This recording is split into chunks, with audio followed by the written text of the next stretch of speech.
Good afternoon, everyone. This is Spud Woodward, Governor's appointee from Georgia, and your chair of the Atlantic Menhaden Management Board. I want to call our August 4th meeting to order.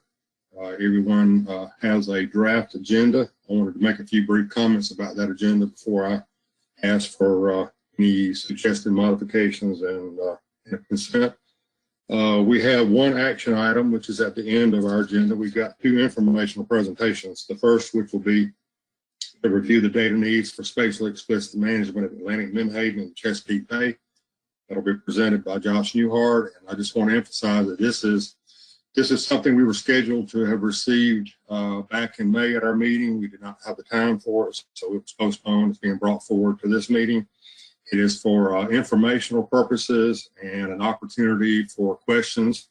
We're not going to take any specific action on this agenda item this meeting. Instead, I want folks to have an opportunity to think about it and to come back at the annual meeting, hopefully in person in October, and make some specific recommendations on a path forward for improving our ecosystem-based management of Atlantic Menhaden. Also, we'll receive a report from our work group, and I want to give a shout out to the folks that were on that work group. We had Megan Ware, Nicola Meserve, Joe Samino, Allison Colden, Pat Gear, Chris Bat-Savage, and Rob LaFrance was our chair. They've done some great work. I think everybody will be impressed with the results of their activities, and certainly will help focus our discussions on our next possible management action. So are there any recommended or requested changes to the agenda? Any hands, Tony? No hands. Is there any opposition to adopting the agenda as presented? Don't raise your hand.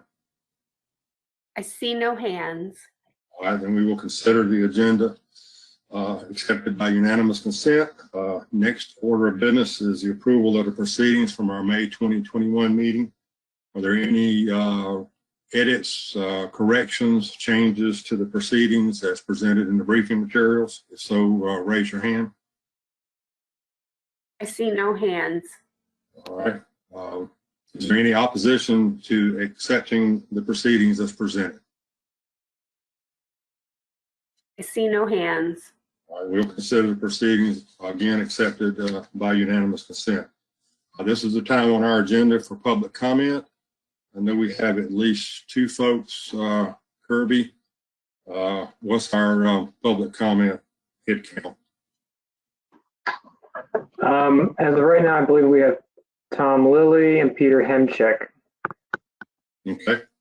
All right. Well, just in recognition of the fact we're starting late, we have scheduled to go until 5:15, but I'll just ask folks to be brief. And this is comment on items not on the agenda for this meeting. So please, if you'll keep your comments to 3 minutes. And again, just a reminder, this is for items not on the agenda. So Mr. Lilly, I'll call on you first. Just real quick, I just wanted to let you know that you have two additional hands that are raised. Bill and Michael Academia. Okay. All right. Well, we'll stick with the 3 minutes, but I'd appreciate you keeping it within or certainly under the 3 minutes. We've got a counter on there that's going to let you know how time is elapsing. So, Tom, if you'll go ahead. Okay. Okay. Fishing in Chesapeake Bay right now is the worst it has been in memory. This has been going on, steady decreases for the last 15 years. All the data shows that. This was the one thing that at least 1 million Marylanders did together to get away from it all, was to go fishing. They aren't fishing very much anymore. That isn't working anymore.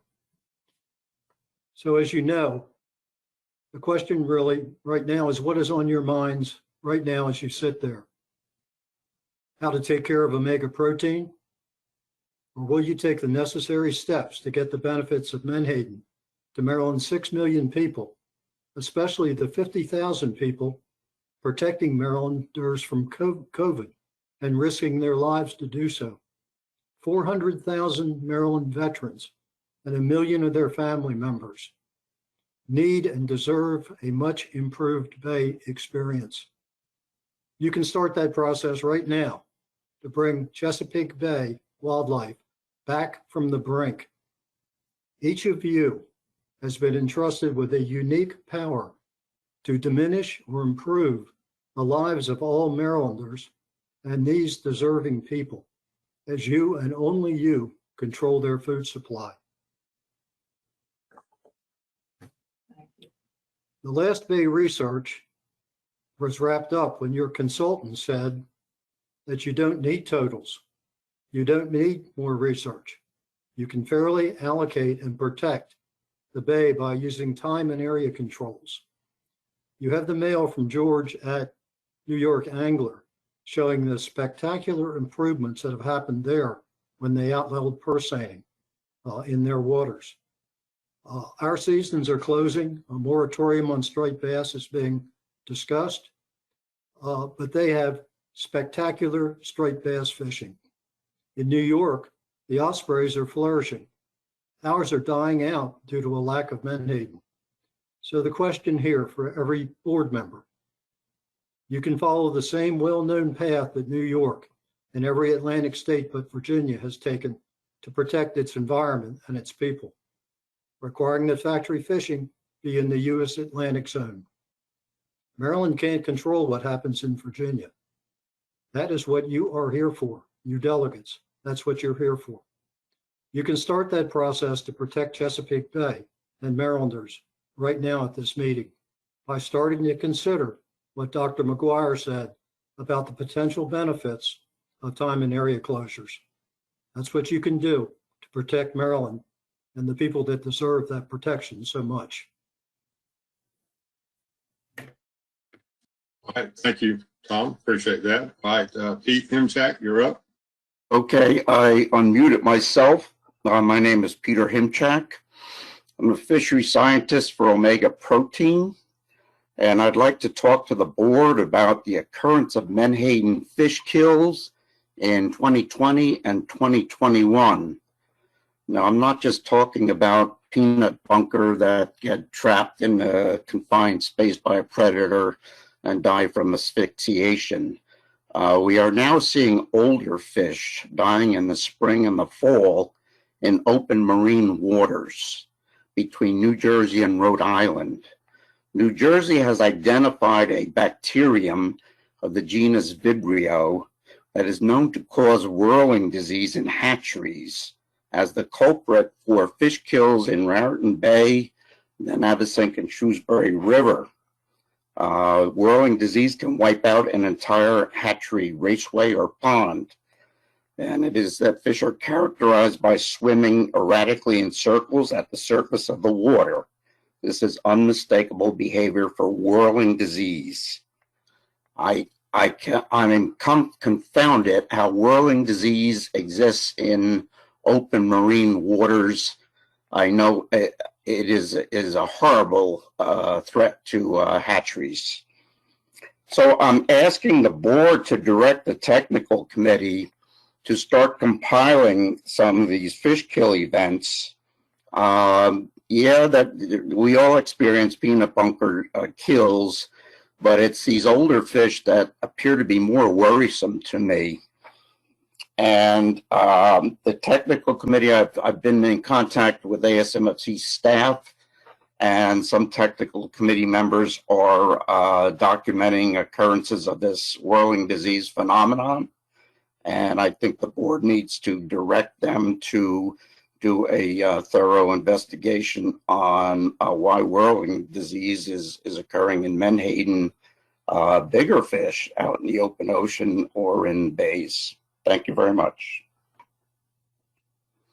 Thank you, Pete. That's interesting and concerning all at the same time. And I've made a note that time allowing, we can maybe discuss that under other business today in terms of asking the technical committee to do some data gathering and bring a report back. Thank you very much. You're welcome. All right, next up is Mr. Zelzak. Go ahead. Okay, good afternoon. My name is Phil Zalzak. I'm from Southern Maryland. I just have one question. What is the mission of this board and how is it doing? According to the latest fishery management plan, the goals and objectives are as follows. You're to manage the Atlantic menhaden fishery in a manner which equitably allocates ecological and economic benefits between user groups. And you basically have three user groups. You got recreational fishermen and charter captains in one group. You got the reduction fishing and the bait fishermen in another group. And then you have people whose livelihood just depends on the health of the marine ecosystem. Based on this board's and Virginia's allocation, omega protein, a Canadian-owned reduction fishery, is allocated over 70% of the total allowable catch for the entire Atlantic coast. Is this an equitable distribution of American ecological and economic benefits? Is this allocation based on the latest science and empirical data? According to the latest science, which was published January of 2020, predator fish such as striped bass, bluefish, and weakfish are highly dependent on Atlantic menhaden for their survival. And this board lowered the total allowable catch for the entire Atlantic coast by 10% to lower the mortality rate of these predator fish. However, this board did nothing to reduce the reduction fishery cap in the Virginia portion of the Chesapeake Bay. And this cap represents 26% of the total allowable catch for the entire Atlantic coast. Clearly, isn't this overharvesting Atlantic menhaden in the Chesapeake Bay? Does this make any sense at all? What does the empirical data say regarding the commercial harvest for striped bass, bluefish, and weakfish over the last 22 years in the Chesapeake Bay and Potomac? The commercial catch for striped bass is down 34%. The commercial catch for bluefish is down 76%. The commercial catch for weakfish is down 98%. Are we starving these fish to death? What is the latest assessment of the technical group looking into how to measure the Atlantic menhaden biomass in the Chesapeake Bay? The group stated that it will take from 5 to 10 years to determine if the proposed methodologies are valid. They have also asked additional guidance from this board. Given the poor state of striped bass coastwide, do we have 5 to 10 years to find out if any one of these methodologies is valid? And finally, given the science and the empirical data, how do you think this board is doing in meeting its mission? I thank you for your time and consideration. Thank you, Mr. Zalesak. All right, who is our fourth speaker, Tony? It was Michael. He's got his Okay. mic up. Okay, go ahead, Michael. First of all, thank you, members of the board, for listening. Ospreys, also known as fish hawks, are one of our most iconic and cherished birds of prey. However, they can no longer sustain themselves within the main stem of Chesapeake Bay. And like the proverbial canary in the coal mine, ospreys are warning us of dangerous levels of overfishing. I'm a graduate student at William & Mary and represent the Center for Conservation Biology. My master thesis focuses on the osprey-menhaden relationship. Many birds, such as pelicans, bald eagles, herons, loons, and gannets, depend on menhaden. But out of all of the bird species, ospreys stand alone and are inextricably linked to menhaden. Due to this dependency, ospreys represent one of the best and highly visible ecological reference points available to science. The Center for Conservation Biology has conducted fieldwork on osprey throughout the Chesapeake Bay for 50 years, and evidence gathered demonstrates ongoing impacts. Through 4 generations of graduate students, the center has documented shifts in osprey diet and reduction in productivity. For example, delivery rates of fish were 3 times higher in 1975 compared to 2006. Menhaden, once the dominant prey species in the diet, now represents less than 30%. Most importantly, depletion of menhaden has caused osprey productivity to decline to the levels below the DDT era. No other fish species available provides the energy content of menhaden.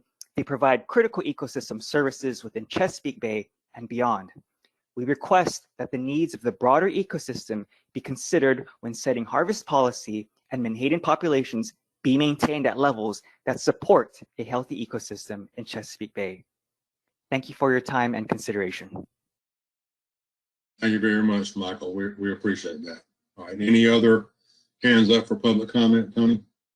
No other hands. All right, thank you very much. All right, we'll proceed with the agenda.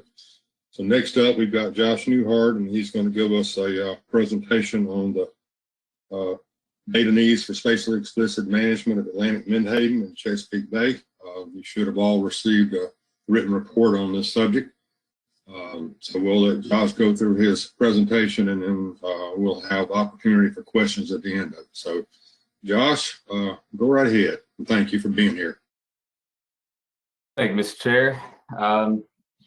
Yeah, so I will just briefly go over the memo that was sent to the board back in May, and I'll start off with a little background. I'm going to switch to the next slide. So back in the 2021 winter meeting, the board asked some questions about what specifically a spatially explicit model may look like. Now, that was a research recommendation for a number of iterations of the assessment going back a number of years. And so just some details into what that meant was asked. So the TC and the ERP work group met to discuss things such as data needs, how long different models may take, what they might look like, and then ultimately the board also wanted to see if a spatial model could address or answer some Chesapeake Bay management questions as it relates to the coastwide population. So if you want to switch to the next slide. So the TC and ERP work group met and developed some preliminary approaches, had some discussions on what some relatively simple approaches might look like, and I use that term very literally, and all the way to fully realize fine scale spatial model. And these approaches vary in their complexity, the data needs, how long they're going to take, and they each provide some different level of information that may be questions of interest to management. And again, these, I'll say it a lot probably, but the data needs, the timelines, and the model considerations are very preliminary. They're just based on our current understanding of feasibility. So, for example, if the TC and ERP work groups got into data, found out, the data that are available that we know of, aren't very good, that would obviously change the timeline for implementation for any of the model approaches. So the right approach will ultimately depend on the management goals, the desires of the board, and then once the TC and ERP get that feedback, then of course it would depend on data and funding availability as well. I'm going to switch to the next. So again, it was a range of approaches from a coarse, broad scale that may require some minimum additional data requirements, all the way to fully realized fine scale spatial single species as well as multi-species model. I won't go over the right column there because we'll go over those more in detail as we move forward. So go ahead and switch. So if we start with the most basic approach that we came up with, would actually maintain a coastwide single species and multi-species model. So we'd still keep the single species BAM and the NWOX mice for the multi-species model. We would still have coastwide ERPs, but we would supplement it with some Chesapeake Bay specific information. To do that, we would be able to provide some level of insight to Chesapeake Bay related harvest and how it relates to the coastwide TAC.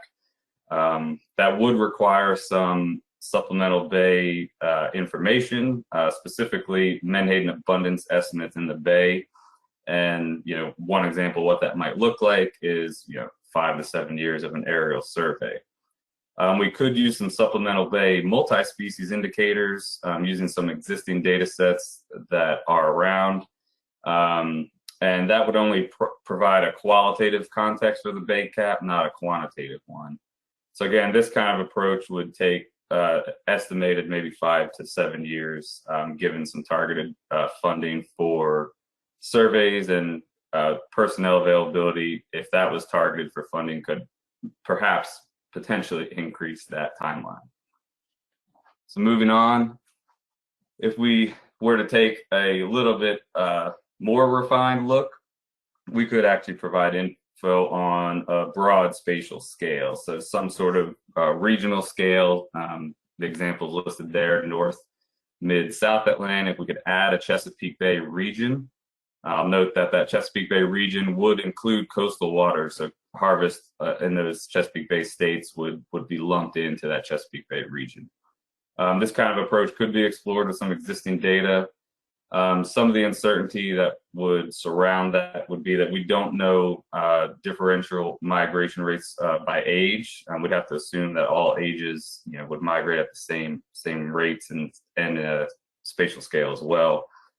So that could provide info for the Chesapeake Bay cap, as well as potential regional allocations if the board desired to go in that direction. That timeline would also be within 5 to 7 years, and again, that depends on the data, how good the data are that are out there, funding and personnel availability. So stop me if you've heard that one before, you'll hear it again. So if we had a core spatial BAM, we could take it 2 different approaches, where we would have a core spatial single species model combined with a coastwide multi-species model. And that would still produce the core spatial dynamics for just Menhaden alone, whereas with the multi-species model, we would still have coastwide ERPs. And then we could do it the other way, where we have core spatial, both single species and multi-species model. Next slide. And if we had some more complex spatial approaches, this would, again, we would just be narrowing down those scales. We could perhaps have a Chesapeake Bay specific region that does not include coastal waters. The ERPs could either be coastwide or spatially refined.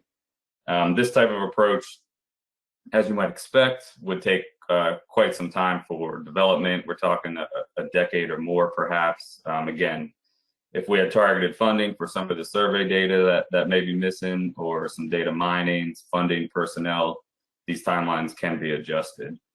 But the refined spatial single species model with the multi-species ERPs, we would need those fine scale migration rates at age between the regions of interest. So whatever, the management of those, whatever those regions were determined by the board. So, you're talking perhaps a new comprehensive tagging study, some pretty extensive data collection there. We'd also need some seasonal spatial distribution maps, some trends in abundance within, whatever those regions are, as well as catch specific data. So this type of approach is not even feasible until those movement data are even available. Next slide. So and we have our most complex approach would be a really detailed spatial single species and multi-species model. We'd have detailed spatial ERPs. This would be, the whole shebang. It's a fully realized fine scale model, and we don't even know potentially what that could look like. It could be the NWAX mice model for multi-species. It could be an entirely new modeling approach. This type of thing would be quite labor intensive. You're talking fine scale spatial resolution that have habitat gradients built in, jurisdictional boundaries. The spatiotemporal maps need to be developed on some sort of scale that's appropriate for management. We'd also need a lot of multi-species interactions data, different movement data, as well as diets as well. So that would actually require some software development, which of course that's adding to that decade plus time scale. And again, this isn't feasible until we have that fine scale spatial data. Moving on.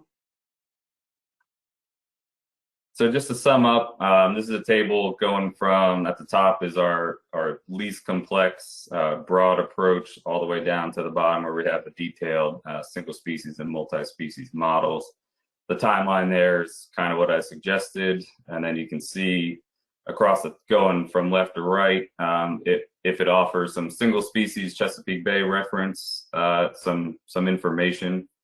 That's that first column, and you can see what kind of information each model type may provide. The single asterisk there would just indicate that we're only looking at like a qualitative information, not quantitative.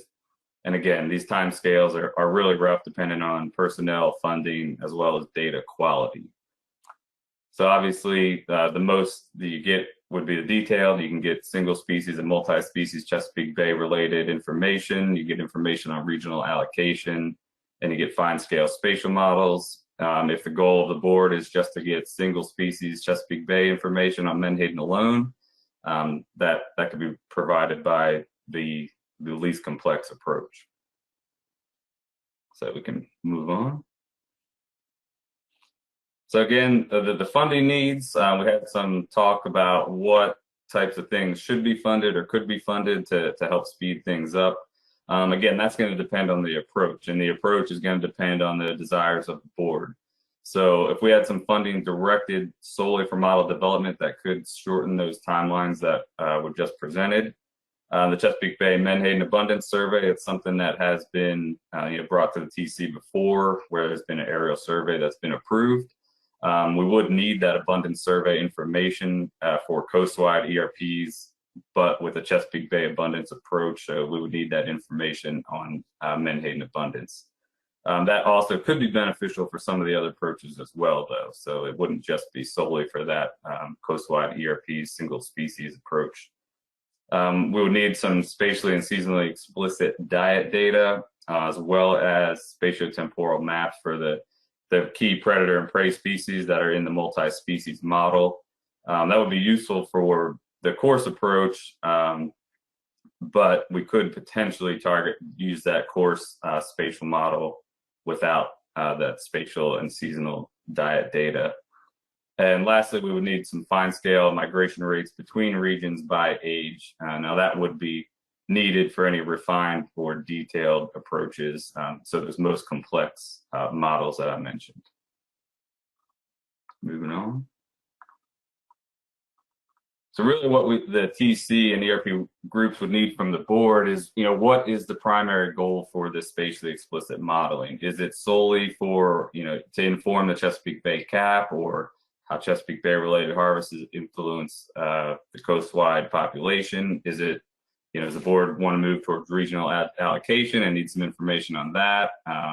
Is it something else that, we haven't thought of? So we really need to get that if we're going to move towards a spatial model. And then if there's any secondary goals of that, that would help inform the modeling approach that we would attempt as well.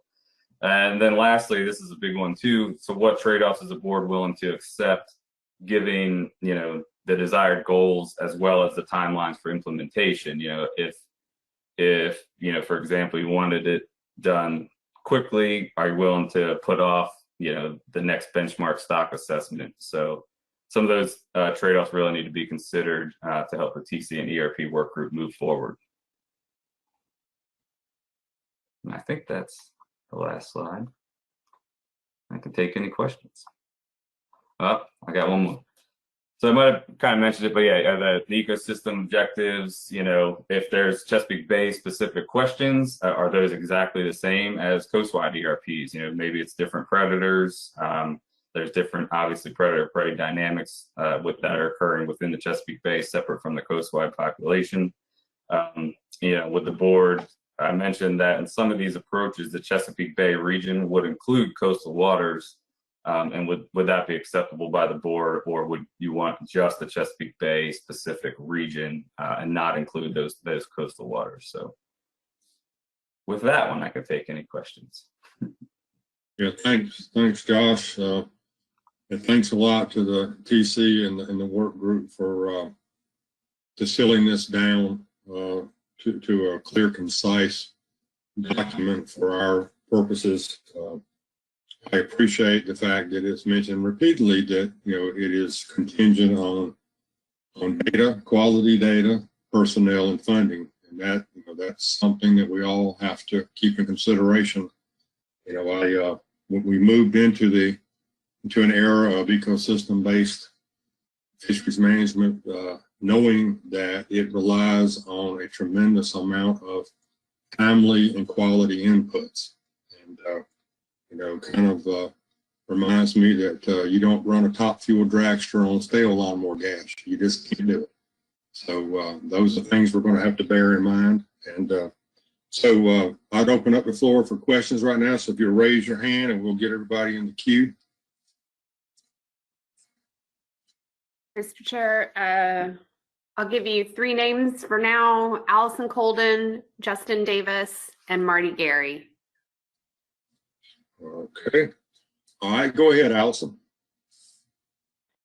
Thank you, Mr. Chair. I just have to say I always appreciate and enjoy your metaphors, so thank you for that. And thank you, Josh, for the presentation and the work of the TC and the ERP work group on this. It really is a tremendous amount of information and putting forward a lot for the board to consider. One thing I'm sort of curious about in terms of the goals in moving forward in a spatially explicit is I'd be curious if you could comment on what the technical committee's motivation might have been in including it in their research recommendation. Is what you presented to the board is what the technical committee was envisioning when including that research recommendation fall under one of these options? Or was it purely a recommendation based on model performance? Was it a recommendation based on acknowledging that the spatial distribution is an important dynamic that's not currently captured in the model? And just sort of wondering what the technical committee's original motivations were in putting it in the recommendations and where that falls on the spectrum that was presented. Thanks. I can try to answer it. And I don't know if ASMSC staff's on board. I know it's been in there for some time, but ultimately I think it was just to refine perhaps some of our estimates. What was presented to the board is probably more refined than even at the TC scale, would desire. But it was useful in that it started the conversations now instead of waiting years from now on what that may look like. So, and I know the recommendations have, at least the priorities have changed. I'd also ask if ASMC staff's on board if they want to chime in too. Yeah, this is Katie. I can take a stab at that and just say, I agree with Josh's comments. I think the ERP work group and the TC kind of see incorporating spatial dynamics into the model as a logical next step for the development of this model to kind of improve our estimates and improve the model overall. I think kind of the degree to which we pursue that, the degree to which we accelerate and dedicate time and funding to that will determine the degree to which the final product resembles something on this list. So I think we see it as a natural evolution of where we are with this ERP model, and that's why it's included as a research recommendation. All right, any follow-up on that, Allison? Nope, that was very helpful. Thank you. Very good. All right, Justin, you're up, and then Marty's on deck. Thank you, Mr. Chairman. I think this probably follows from Allison's question. So when looking at that table that was presented towards the end of the presentation there, which sort of outlined as you moved from the most basic approach down to the most complex and sort of what you'd get from that, I just wanted to clarify my understanding of that. So it seems like until you get to the break point where you're making the multi-species model spatially explicit, you're not going to get essentially advice out of the modeling approach that's going to provide regional tax or regional sort of targets for the fishery. But before that, in that sort of intermediate level in which you're incorporating spatial dynamics into the BAM single species model, but you're still considering the multi-species model on a coast-wide basis and setting coast-wide ERPs, the primary benefit there, as I understand it, would be the model might more accurately capture the dynamics of the population and the fishery, because you're taking into account differences spatially along the coast, but that ultimately at the end of the day, we'd still end up with a coast-wide TAC that we'd measure performance against. And that sort of from the first row of the table on down, it's sort of baked in that we would be doing that Chesapeake Bay aerial survey or something similar that gives us advice on abundance in Chesapeake Bay, so it would help us have better context for the bay cap. Is that all accurate? I think most of it, yes. So yeah, the first one, of course, yeah, that's would be just to provide some level of context for the Chesapeake Bay cap. I think I might have misheard you, but it's not necessarily influencing how the Chesapeake Bay influences the coastwide, the fishery necessarily. If that's what you meant, you can correct me if I'm wrong, but it does. You're right in that not until we get more refined spatial scales, whether that's some sort of broad multi-species approach or not, will you begin to get that multi-species regional ERP. We would mostly maintain that coastwide ERP while taking a more regional look at the single species, with some level of Chesapeake Bay related information. So I think the one thing too, that it would ultimately depend on the goals. I know it's not necessarily that we would have to always have the some level of index of abundance for Chesapeake Bay abundance. If there's some existing data sets that I mentioned we could look at that may provide some insight if the goal was not necessarily to inform the Chesapeake Bay cap. Does that make sense? It does. One, I think you might be, each one does not necessarily need the same level of additional data. It's not like just because the first one says we need some abundance estimates in the Chesapeake Bay, it doesn't necessarily apply to other modeling approaches. It would help, but. Any follow up, Justin?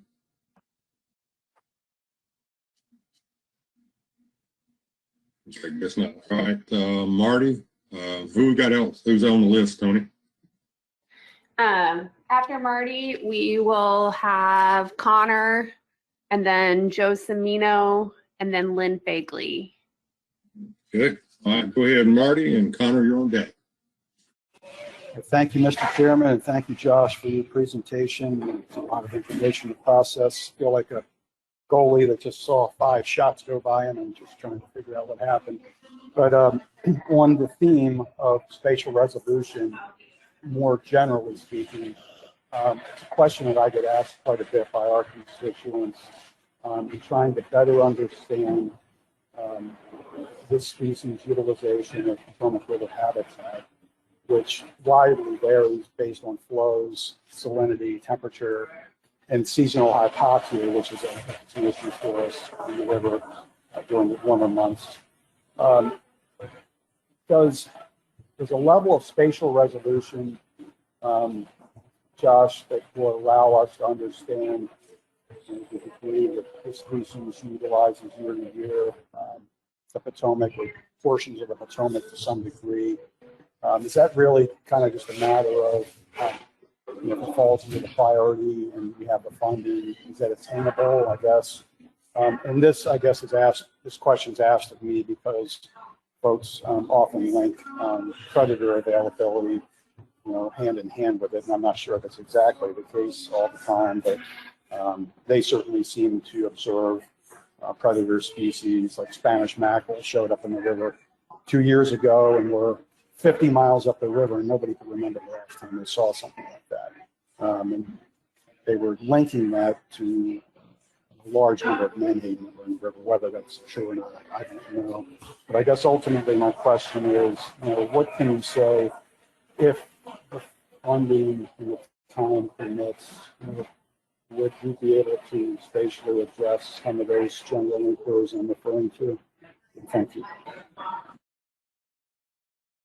I think I didn't catch if you asked part of your time frame, kind of broke up there, but I got the gist of your question. And I think ultimately there's a modeling approach that would address the question. Now, I'll say it again, that the modeling approach would totally be based on the goals of the board. So we would need to have, if the goal was to have some sort of regional allocations with seasonal, multi-species, that's going to be one of those more refined models that's going to take some time to develop. But I think ultimately we could answer your question of, seasonal availability of predators and prey, and that would be a fully realized, detailed, fine-scale spatial model. But it could potentially be done. The timeline of 10+ years is pretty broad, but given the data, it could be done. Yeah, thank you very much, Josh. I appreciate it. Sounds like it's kind of codependent on some hardwiring with some of the board's needs and desires. So thank you, Mr. Chairman. You're welcome. All right, Connor, you're up, and Joe Samino, you're on deck. Thank you, Mr. Chair, and thank you, Josh, for your presentation.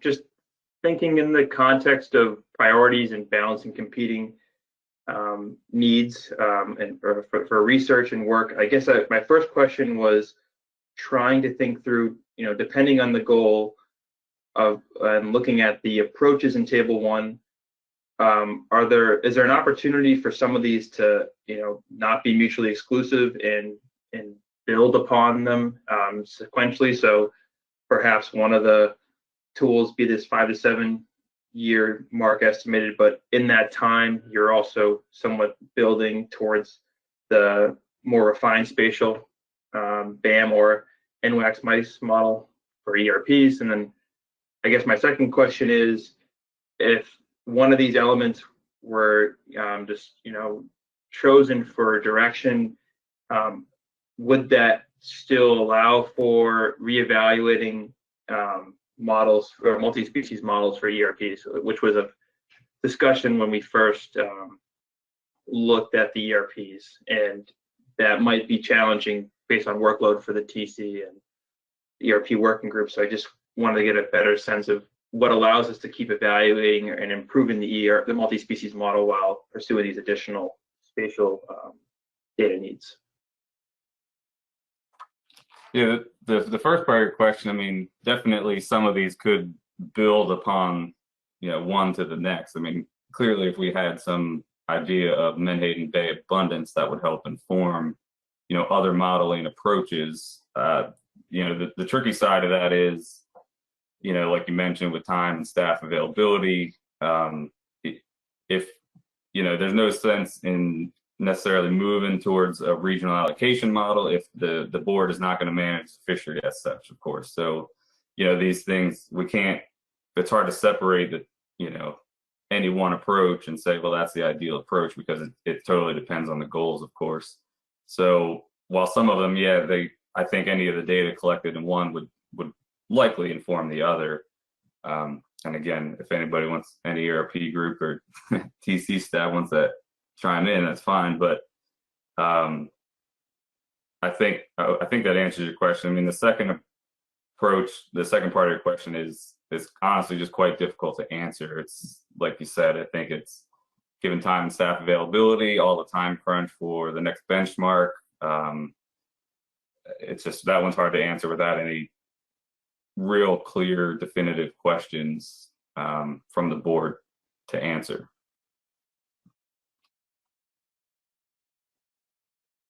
Okay, Joe, and then Lynn, you're on deck. Thanks, Mr. Chair, and I want to give my gratitude to the TC and the ERP group on this. I appreciate all the hard work. We talk a lot at ASMFC about how things have been changing, and in an allocation sense, we're going to have those conversations. But I've had concern for some time that this board seems to have tunnel vision on the importance of the Chesapeake Bay when we continuously talk about how much things have changed. So my question to the groups would be, what are the dangers of ignoring or not paying attention to the very possible examples that, you know, that there are nursery areas that are of growing importance north of the Chesapeake Bay. And just, I agree with Katie that, you know, a spatially explicit model is probably the next logical step. But, you know, if we're only tasking you to focus on the bay, what are the dangers of ignoring other areas? Thanks.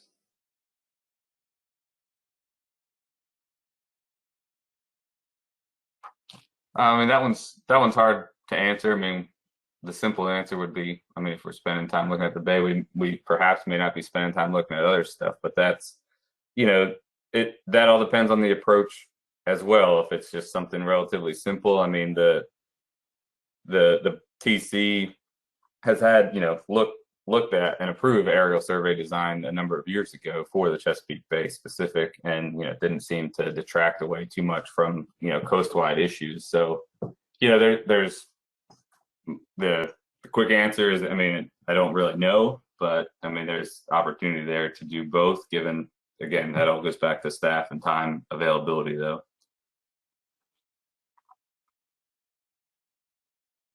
Okay, Lynn, you're up. Thank you, Mr. Chair, and thank you so much, Josh, for this presentation. I had a question, and then I wanted to make 2 points. And my first question, or my question, really has to do with this idea of ERPs. No matter how much modeling or data we have, an ERP still has that, you know, it's a value judgment at the end of the day. You know, this board worked really hard to develop those coastal ERPs. We started with the beginnings of a management strategy evaluation to develop goals that went to years of modeling. We made a decision, a consensus decision on what we felt was the appropriate level of harvest to conserve enough fish for its role as forage. And so my question to you really is, I'm hoping that you can clarify a little bit for the board that no matter where we go with this Chesapeake Bay data, that we're still going to have that issue within Chesapeake Bay about deciding how much is ultimately enough, because we're going to have, you know, we have people in the Bay who rightly so are extremely concerned about our ecosystem in the Bay. And I think that their argument would be, you know what, we need to leave every single available fish in the water to serve as forage. But then the other extreme would be, well, maybe we only need to leave, you know, just enough to make sure that the striped bass population is ticking along at a, you know, at its biomass target. So I'm hoping, and if you'll indulge me, Mr. Chair, with a follow-up, my first question really is to Josh, just to, if you can help the board just confirm or deny that there is this value judgment component to an ERP. Well, I mean, I guess to a degree, because it's up to the board to, you know, ultimately decide, and, you know, on these model adopted things, and obviously some of it's left on the table with the there's other predators and prey in the, you know, that aren't included in the model. So it's, you know, we're still working under this to better refine those multi-species models and the ERPs as well. So you know, that might be almost a better question to the board in terms of that, but not sure if I answered your question there or not, but I'm happy to take the follow-up. No, I think that was a good try. You know, that was good. I'm just thinking about the, you know, the rainbow plot that we have, and just, I really just want to make sure we all understand that there may not be one firm and right answer at the end of the day. And so I just wanted to follow that up by saying that given that, and I might be jumping the gun, but from the state of Maryland's perspective, I think that we have zero desire to delay the benchmark. I think the ecosystem reference points that we put in place are one of the most important things we've done to safeguard to safeguard our ecosystem. So I really would hate to see that delayed. And then I just wanted to close by saying that I think it's we're at the point where us as the Chesapeake Bay states need to figure out a way to rally some resources and really understand how we can start producing Chesapeake Bay specific data on Menhaden. This is our largest estuary in the United States. It's an incredibly important body of water for many of the species that we manage. So, I would just sort of like to go on the record to say that, we're going to make a commitment to see if we can figure out a way and rally some resources to really start getting some of this abundance and diet data for our Chesapeake that can represent our area. So thank you for that. Thank you, Lynn. All right. Any other hands, Tony? Mr. Chair, you have Dennis Abbott, Max Appleman, and then Allison Colden, I think, is looking for a second bite at the apple. I'm not 100% sure if Justin Davis had a follow-up or not. His light went on, and I think we ended up talking over him. And then Pat Gear just put his hand up as well. And then you do have some members of the public if you want to take public comment on this. Okay, well, I'm going to refrain from that for the time being. We need to judiciously use our time. So, Dennis, go ahead, and Max, you're on deck. Yes, thank you, Mr. Chair. I have some comments and a question. The first question might be if we were to embark on a study program that might take 5 to 7 years in its simple form or 10 years in its complex form. Following the completion of that study, would it not be important to continue the study as things are constantly changing? But before, that's a question for the presenter. But the concern that I have is, as I was listening to the presentation, was that if we move ahead with this, which is probably a good idea, we'd be looking at a period of time to authorize it, and then we'd be conducting the study in 5 or 7 years maybe, which probably means it would take longer. And then when we receive the results, it would probably be another year or two before the commission would take action. And then we would have an implementation period. So this all adds up to 10 or 15 years down the road. I would venture to guess that 95% of the people listening to this conversation as board members won't be around.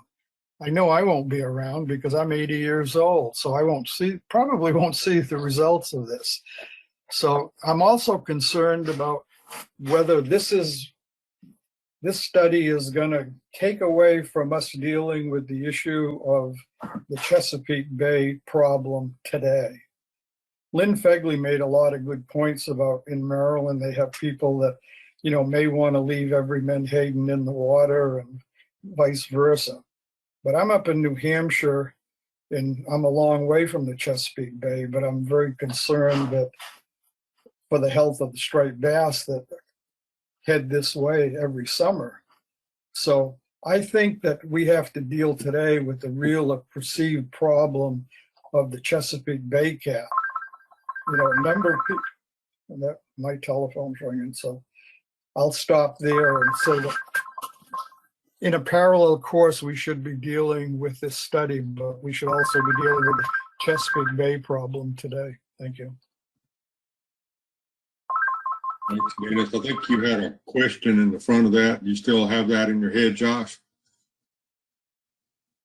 A little bit. I got a little sidetracked, but I think, I will say that I think some of this stuff, well, again, we'll go back to funding and personnel availability. If you had some dedicated, model development, that kind of shortens some of the time frames potentially. But additionally, some of this information would help, inform, if they're able to go concurrently, abundance estimates in the Chesapeake Bay would help, inform the current modeling, as well as, migration rates at ages would help inform ongoing modeling. So, there could be some added benefit, given staff and funding availability. that, they could inform each other, but while model development, more complex modeling is going on. Okay.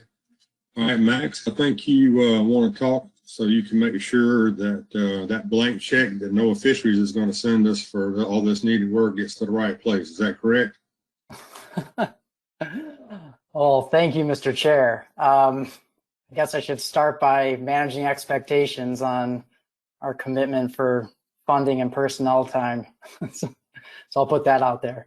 But what I wanted to add on to a line of thought that I think it was Allison right at the beginning about, the TC and ERP work group, their initial rationale for having this sort of research recommendation in there. And I appreciate the chair's remarks at the start to let this marinate a little bit before we start considering actions.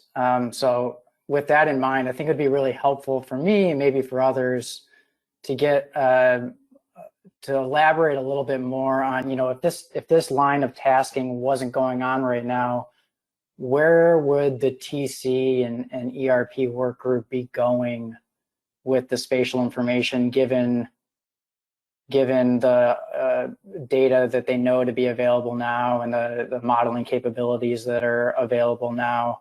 What would be the next step from your perspective, given the internal conversations that are happening amongst those committees? Katie, that might be a better question for you, if you don't mind. Sure. So yeah, that's a good question. I think on the ERP work group's list, I think for the next benchmark assessment, number one would be resolving kind of the seasonal issue that we identified as sort of some of the uncertainty when we were initially setting these reference points. So kind of resolving the seasonal issue would be our first priority. I think we'd be interested in looking at a coarser spatial scale than the coast-wide level, but I think it would be hard to say, what that would look like with the available data, and it's not really something that we could finish for the next benchmark assessment. I think that's something we could start looking at, as well as potentially, start looking at some alternative formulations for the ERPs in addition to, in addition to the existing NWACS mice model. Do we want to refine the multi-species catch at age model or things like that, or continue to refine those models as we go forward? So I think there's the coarse spatial resolution, very coarse spatial resolution is would probably be one of our next steps for sure to look at this, but not something that could be done for the next benchmark unless the board identified that as a very high priority and wanted to give us a little extra time to shift that benchmark back and focus a lot more time and resources on that particular question, which is one of the options here. But I think it is kind of a longer term goal of the committee in the end. Any follow up to that, Max?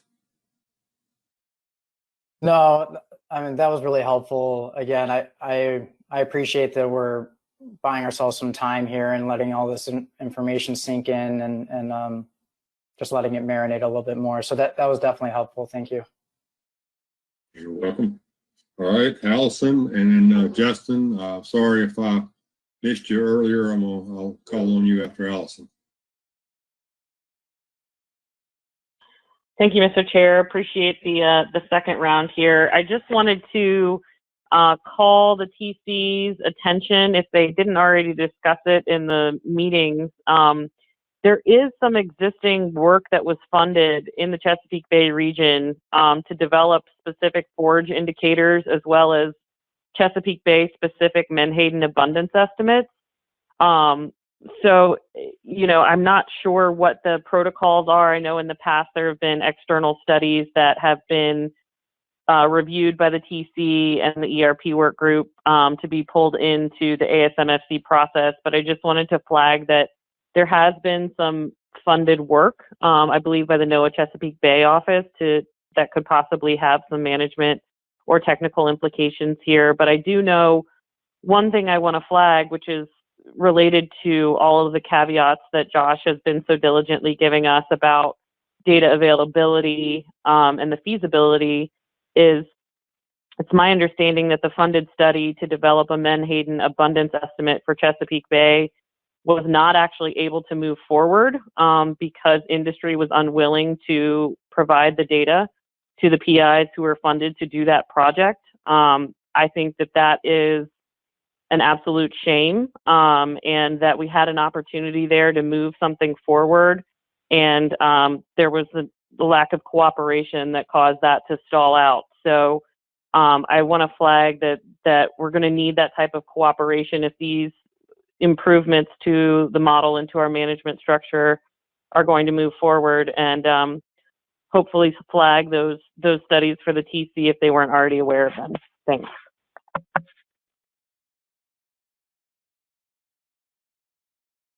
Thanks, Allison. Yeah, of course, we'd welcome any external data or studies that would improve the modeling. All right, thanks, Allison. All right, Justin, you're up, and I got Pat Gear on deck. Thank you, Mr. Chairman, and no need to apologize for before. That was operator error on my part with the mute button. I just had a comment quickly. I can certainly appreciate the advice from the technical committee that we would want to wait 5 to 7 years before incorporating new information from an aerial survey in Chesapeake Bay about abundance. You know, I worry that those members of the public who might be listening to this meeting and have real concerns about localized depletion in Chesapeake Bay might sort of think, you know, that's completely unacceptable, that we're going to have to essentially wait the better part of a decade before possibly taking action to change the bay cap or have better scientific advice on how to manage the bay fishery. You know, I would just hope that this board, out of a sense of precautionary management, if there is strong indications from ecological indicators or possibly other sources of information, like Allison just mentioned, if there's strong reason to believe there might be localized depletion going on in the bay, I'm hoping this board could take some precautionary action on a more urgent timeline. I think about what we're doing with striped bass right now in Amendment 7, where we're contemplating changing fishery measures next year to protect the 2015 year class. That's absent any information from a stock assessment model that suggests that current measures are inadequate to protect the 2015 year class or current fishing rates are too high on that year class. We're doing it out of a sense of being precautionary, so I would hope that we could apply that same spirit to Menhaden management. Thanks. Thank you, Justin. All right, Pat, go ahead. Thank you, Mr. Chairman. I just want to agree with what Joe Samino was saying about, yes, we need to look at the Chesapeake Bay, but we're seeing a large increase in harvest and abundance up in the New England states, and we need to be looking at that as well. I agree with Lynn that I think I do not want to see the stock assessment delayed. I think I think the general public wants to see that stock assessment done on schedule, and I think we need to stick with that. But I agree with Lynn also that as the Chesapeake Bay state, we need to start looking at ways to get this information, and we need to work together and try to do what we can. And that Chesapeake Bay project that Allison mentioned, we worked very hard to try to get access to those data. They didn't refuse access to it. They just didn't want to be the first species that they're doing. They're going to hopefully be doing this on 1 or 2 species every couple of years, and they just didn't want to be the so-called guinea pig for the first time around. Omega staff, I think Pete is going to be sitting on that group reviewing the striped bass process to see how it goes. So they didn't refuse. They just didn't want to be. They didn't want to be the guinea pig on that. So, I am hopeful that down the line those data sets would be made available to help answer some of these questions. Thanks, Pat. Before I catch up with the hands, I was going to use chairman's discretion. I've got a question myself for either you, Josh, or Katie, and that is, can you just remind us of the relationship between the BAM model assessment of Menhaden and the timing of the predator species in the NWACS mice model assessments in terms of, do they need to be synchronized? If they're not in synchrony, how does that affect the model inputs and the model outputs? Because I think that may have some ultimate bearing on the decisions we make about, when do we do our assessments and the consequences thereof. I don't have the timeline in front of me. I do know that the multi-species models are not in sync, and I believe that was a recommendation, following the multi-species assessment. I'll let ASMFC staff chime in on that as well. They may have the timeline a little bit more in their heads. Yeah, so it is. We would get the best information out of the multi-species model if we had, the multi-species assessment, the single species assessments for the predators and alternative prey species complete all the way up through the same terminal year as the Menhaden assessment. And there is, we would need a little bit of tweaking to the schedules to get them to all line up exactly right, to have the most up-to-date information available in that regards. I mean, I think it's something we can deal with if necessary, but it is kind of making sure they're aligned and making sure we have the most up-to-date information for those other species gives us the best information out of the NWACS mice model or whatever other ERP model we're using. All right, thank you. All right, Tony, hands.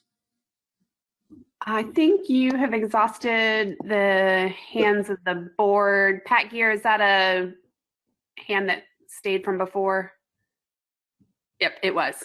So that's all the board members. All right, very good. Well, thank you all for the questions and the comments. So at this point, what I would strongly urge the board to do is to take the memo and give particular attention to page 6 where it says management input needs, because that's what we're going to need to do when we convene again in October, is to look at that list and think hard on that list and think, is there something on there that's missing so that we can give clear guidance to the TC and the work group on how to move forward. And I think that list needs to be looked at with the realities of both consequences of delay and the consequences if funding is not available to acquire the data we need. And I think that's, it's always difficult to lower one's expectations because of those realities, but I think that's something we're going to have to be burdened with both. So at that point, I would, are there any final comments or questions about this agenda item? Hi, Spud. This is Sarah Murray. I just wanted to chime in if that's okay, because I have the stock assessment schedule in front of me. Please do. Yeah, so I do want to note that while not perfectly aligned, given our current schedule, the ERP benchmark is reasonably well aligned with the other species that go into it. So that could not be the case if it got shifted. It might be that it happens to fall on another year where it does align well, but currently it's in a reasonably good space with lining up with the other assessments. Thank you. I appreciate that. So again, any last comments, questions? If not, I recommend that we take a short break. We've got a logical break right here. Let's take 5 minutes for a biological break, and then we'll come back and get into our next agenda item, which is review the work group report on commercial quota reallocation and other provisions of Amendment 3. And you've got a timer on the screen.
Okay, looks like our break time is up. So our next agenda item is item number 5. Are we queued up and ready for Rob's presentation?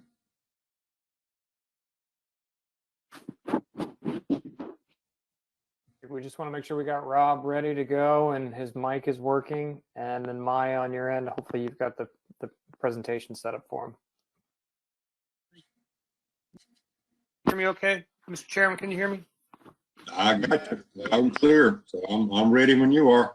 Okay, I'm just waiting on the our presentation and I will move on from there. But while I'm waiting for that, I just wanted to thank you, Spud, for having the confidence in me to allow me to chair this committee. It's been really quite a learning experience for me, and I really appreciate the hard work of all the members. And we'll get into a little bit more of what they did when we get the presentation up. So I'll just hang for a second and then we can get going. Well, thank you, Rob. Taking on the task of a work group is never easy, and you did a great job, and as did all the members of the work group. And I certainly very much appreciate it. I can't imagine the board having to have wrestled with things to the degree of detail that y'all did. It would have taken many hours. So thanks again. Okay, I see we've got the presentation up, and maybe we can jump into the next slide.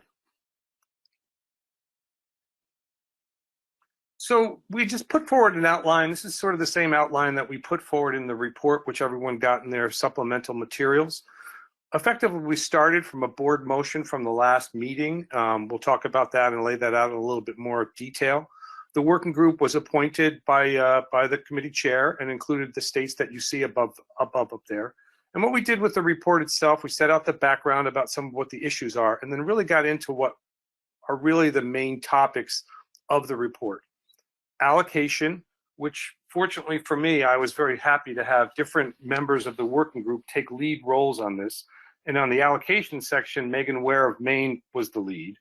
On the incidental catch and small scale fisheries, I had Allison Colden taking the lead on that on the report.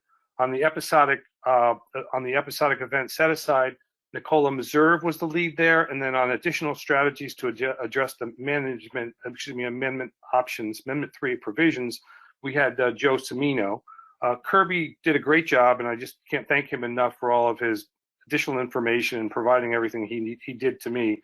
Laid out some of the real issues surrounding quota transfers, which we'll get into in a little greater detail. And finally, I just want to make certain I recognize Pat Greer and Chris Bad-Savage from North Carolina for their very helpful and informative information. Next slide. So this is the board motion that we had from the last meeting, moved to develop an allocation of options to better align jurisdictions' commercial quotas with current landings. So aligning jurisdictions' commercial quotas with current landings and fishability while providing a level of access to the fishery by all Atlantic coast jurisdictions. To review the incidental catch provisions, including gear type, eligibility, and reduce the need for quota transfers. So as a working group, our job was to lay out a number of different options. So that's what we really tried to do. And in each one of these categories that we saw before, we gave a little bit of history about what was happening in those particular areas, and then we offered up different options. So we can go to the next slide, please. So we're looking at amendment number 3 and the current provisions. And those provisions included jurisdictional allocations. So the allocations were basically set out for each jurisdiction as a percentage of the overall TAC. In addition to that, we had this incidental catch and small scale fisheries provision, which small scale fisheries is something we'll definitely have to delve into a little bit more detail. The episodic event set aside program, and then sort of everybody needs to recognize that we're looking at a total available catch, which has now been reduced from where we used to be of about 216,000 metric tons. Now under the new ERPs, we're down to 194,400 metric tons. And as we get into the allocation issues, we'll see how that change may be impacting sort of this mismatch between. Hey, Rob, we're having some issues hearing you. If you could speak into your mic a little bit closer, that'd be great. Yeah, sure. Thanks, Kirby. I appreciate that. Sort of reading off of this here as well. So anyways, the point is that the TAC we're going to have to revisit the TAC going into the future, and some of the changing dynamics that we're seeing, particularly on allocation, is that there's been an increase in landings in the Gulf of Maine. Now,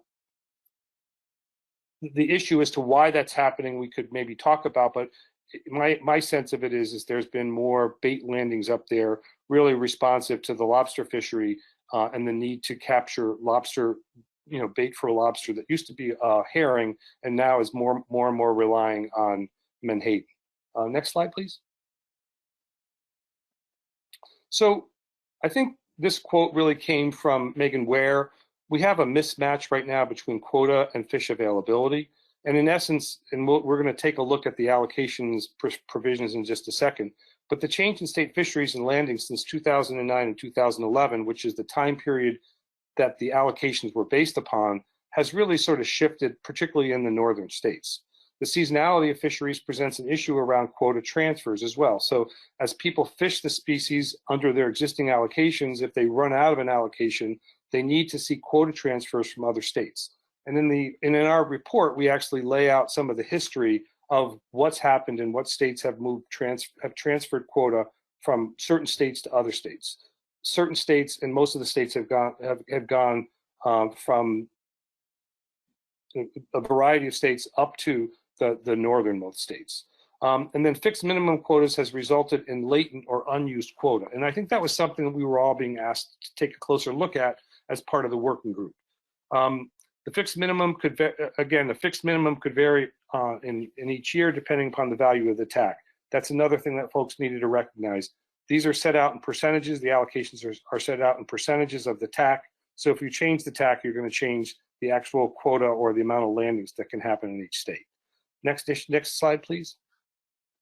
So this is probably the most significant chart that we worked on through the working group. Effectively, it shows what the allocations were. Those were that 2009 to 2011. You can see the allocation percentages in each one of those. And then in Amendment 3, every state got a minimum allocation of 0.5%. So the issue there really becomes how much of that 0.5% is really not being utilized under the now existing total allowable catch, which has been adjusted for ecological reference points. And I know we heard a little bit more about how that may play out in the Chesapeake. I think those are issues that will be separated from this. We were really trying to focus on the existing standards and some of the mismatches that existed, particularly in northern states. So the next slide, please. So when we took a look at this, the allocation, we're really focused on that chart above. And we started to figure out what kind of strategies could we put forward. So in looking at those, the question really came up was how are those percentages developed, and could we look at changing them in a different way? So one of the approaches, and this is something that the PDT ultimately I would imagine would look at, was considering a 50-50 split between the current allocation and something in more recent years. The idea being that the fishery utilization of the fishery has changed from one place to another, and maybe we have to take a look at historic landings at one level, but also take a look at current landings to find out whether or not that there's a shift there that makes more sense given the current utilization of the resource. Another would just be to say, listen, we're not going to do the 50-50. We're not going to look historically and go forward in a different way. We just need to update the landings and update the allocations based upon that. Another was to take a look at a longer time frame, basically going and looking at a longer time frame and examining landings over a longer period of time. Again, these are all potential strategies to determine whether or not the current percentage allocations of the TAC could be shifted in some way to more closely align themselves with what states are actually doing. Next slide, please. The other thing was to try and figure out whether or not, so when you took a look at the allocations earlier, you saw that everybody got some fixed minimum amount. The question was posed as a strategy is whether or not we should consider a tiered approach to basically adjust some of the fixed minimums, depending perhaps on what those states are actually landing, depending upon, there could be a number of factors that you could look at to determine how you would move from say 0.5% to 1% for those states that just are working off the fixed minimum, but something that a tiered approach would get you to take a closer look at. Next would be to take a look at a jurisdiction's best year landings as in a time series as opposed to an average. So would a base allocation be based upon a particular jurisdiction's best year and then allocated according to that? That's another option to take a look at. In terms of how frequently to review these allocations, I think the work group agreed that we need to continue to review allocation regularly because of shifts of what we see in the fishery. Fisheries are changing as a result of fish moving, some of the climate issues, but also fish needs changing, bait fishery needs changing, potentially reduction fishery needs changing, and also recreational uses as well. Another idea here is to limit the percentage reduction in allocation for jurisdictions. So this was sort of a transitional issue as to whether or not a particular jurisdiction, based upon some public comment that we got, that there's an interest in making certain that investments made that are actually part of the landings system, if you will, aren't overly burdened by a quick transfer of allocation. Next slide. So we're going to go into the incidental and catch and small fisheries, but when we go to questions at the end of this, I would ask that Megan Ware can maybe help me on some of the questions to this. She's most familiar with some of that and put together a lot of the portions of that report. Incidental and catch and small scale fisheries. So this is kind of a very unique element of what happened in Amendment number 3. So the incidental catch in Amendment 3 also included something called the small scale fisheries. And if you take a look at the report at the very end of it, you'll see the whole allocation, the whole amount of transfers that have moved from one state to the northern states. But in essence, what you've seen is there's been a lot of change in terms of the small scale fishery movement.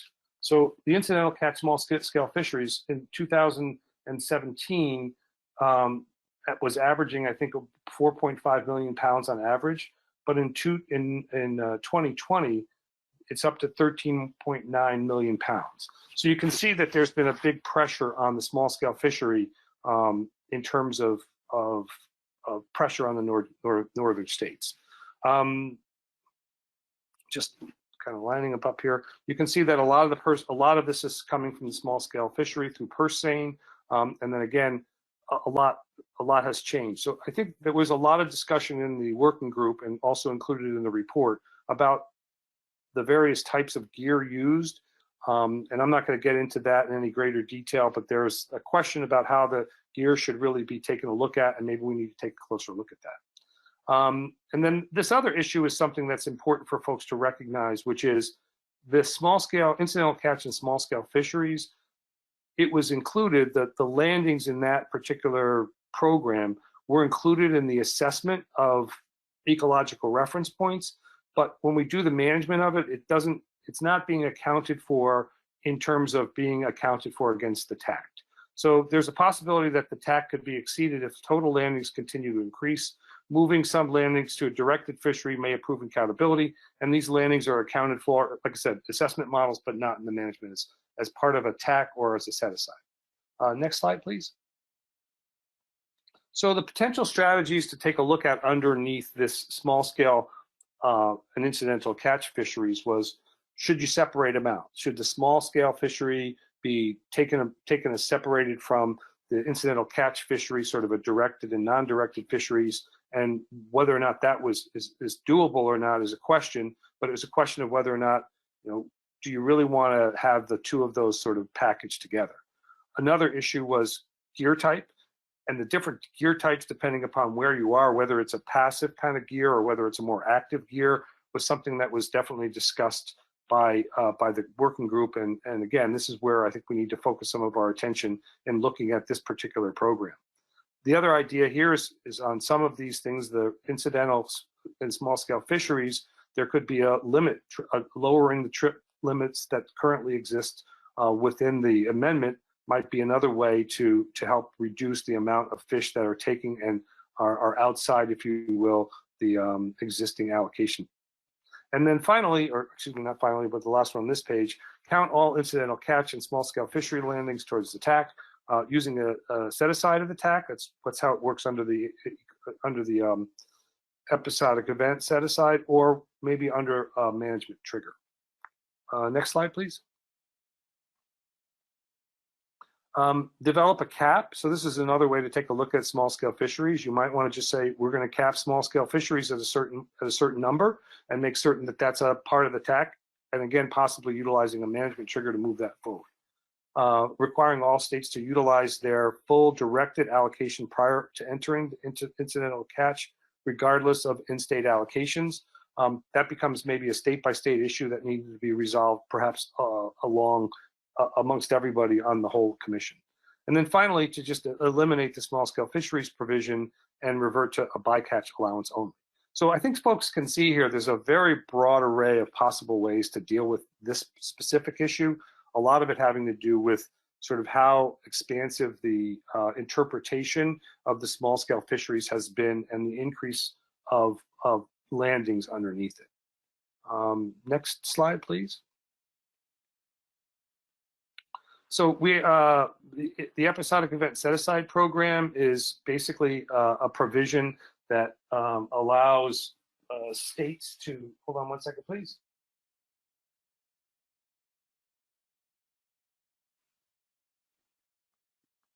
Sorry. So what this does basically sets aside a percentage of the TAC that can then be used at a certain in a certain month after folks have kind of exploited all of their existing allocation, and they can jump into this set-aside program. And in essence, they have to demonstrate that because it's episodic, because the state who's going to take advantage of this has to demonstrate that there's fish availability meaning Menhaden, in their jurisdiction. And if they can do that, then they can participate in this program. So why don't we take the next slide, please? So one of the ideas here was to adjust the set-aside percentage, maybe increase it to be reviewed regularly. So is 1% enough? Could we use the episodic set-aside in a broader way to maybe do more with it than it's currently being done? And again, some of the issues here that may provide some additional challenges in terms of making certain that we're doing the right administrative review of how often that fish is being taken. And again, how does that work as between states who are involved in this program? And then for any particular year, or to either require or allow states to transfer unused quota or relinquish their quota and put it into the EESA. So in other words, the idea here was, if I have latent quota and I'm a state who isn't really using it, maybe I could just donate that to the episodic event set-aside program. Next slide, please. Permanently reallocate the state's latent quota or a portion thereof to the EESA. Again, roll back unused ESS, roll back the unused EESA sooner than October 31st, and then additional restrictions on the use of the EESA, for example, putting limitations on weekly limits or daily landings or some other form of a state cap, or allow the state EESA to access less than 100% of quota use. Next slide. And again, Nicola, I want to thank you for helping me on that, and in terms of pulling that together, and Allison Colden for the earlier ones as well. Additionally, we had some additional strategies that we had Joe Cimino help pull together on this. And the idea here was, and we talked a lot about this in the beginning, of whether or not we could create a quota bank. In other words, a place where folks who have latent allocations could relinquish their commercial quota, and so that others could basically utilize it. Again, I think there was a number of technical and administrative concerns with moving this forward, but the idea was to basically allow states to put a donation into a sort of a larger group that could then be utilized by folks who need it in the bait fishery. And similarly, but slightly differently, would be to do a pooled quota where landings are evaluated against a pool. So in other words, it would be similar to like a coastwide cap used for American eel management. And I think there were some differences between the two of those. And I think there was some we included it in the report as something that might be looked at, but probably needs a little bit more analysis before it moved forward. Next slide, please. So the other thing about this, and this was something I've had some good conversations with Kirby about, is quota transfers are an administrative burden. I mean, you're looking at trying to make certain that I, as a donating state, and another state who requires it, you have to check a number of boxes, and that basically brings it back to the Atlantic States Marine Fisheries staff to make certain that the state who wants to get it gets it, and the states who's giving it away giving it away. You're getting into a bunch of issues in terms of trying to deal with those transfers. You also have to figure out where the states are on all of these programs in terms of what their actual landings are. Have they utilized their quota? When should they utilize it and when shouldn't they? Well, not that they should utilize it, but when have they and when haven't they? So there's just a bunch of tracking and administrative hassle about this, which I think is part of what our task was, to try and reduce some of that. Basically, the working group promoting the idea to promote the use of quota transfers if jurisdictions are not really fully utilizing their quota.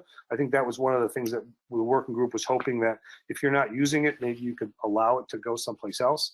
A challenging of compelling quotas. I mean, all the states involved in this are effectively sovereign states. They have a quota.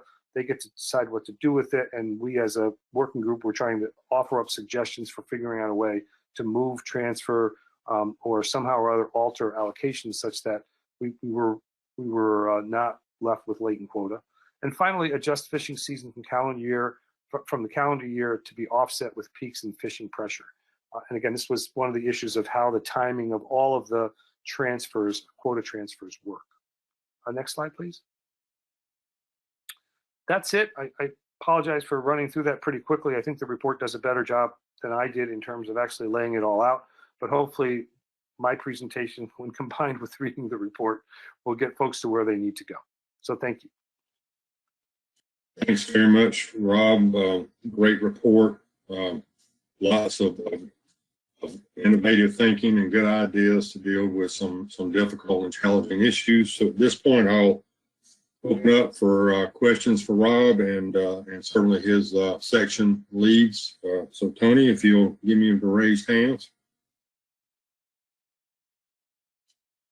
Currently, I have Richie White. Okay, go ahead, Richie.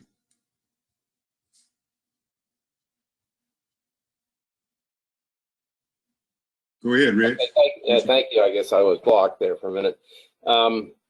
Excellent job. A lot more detail than I was expecting.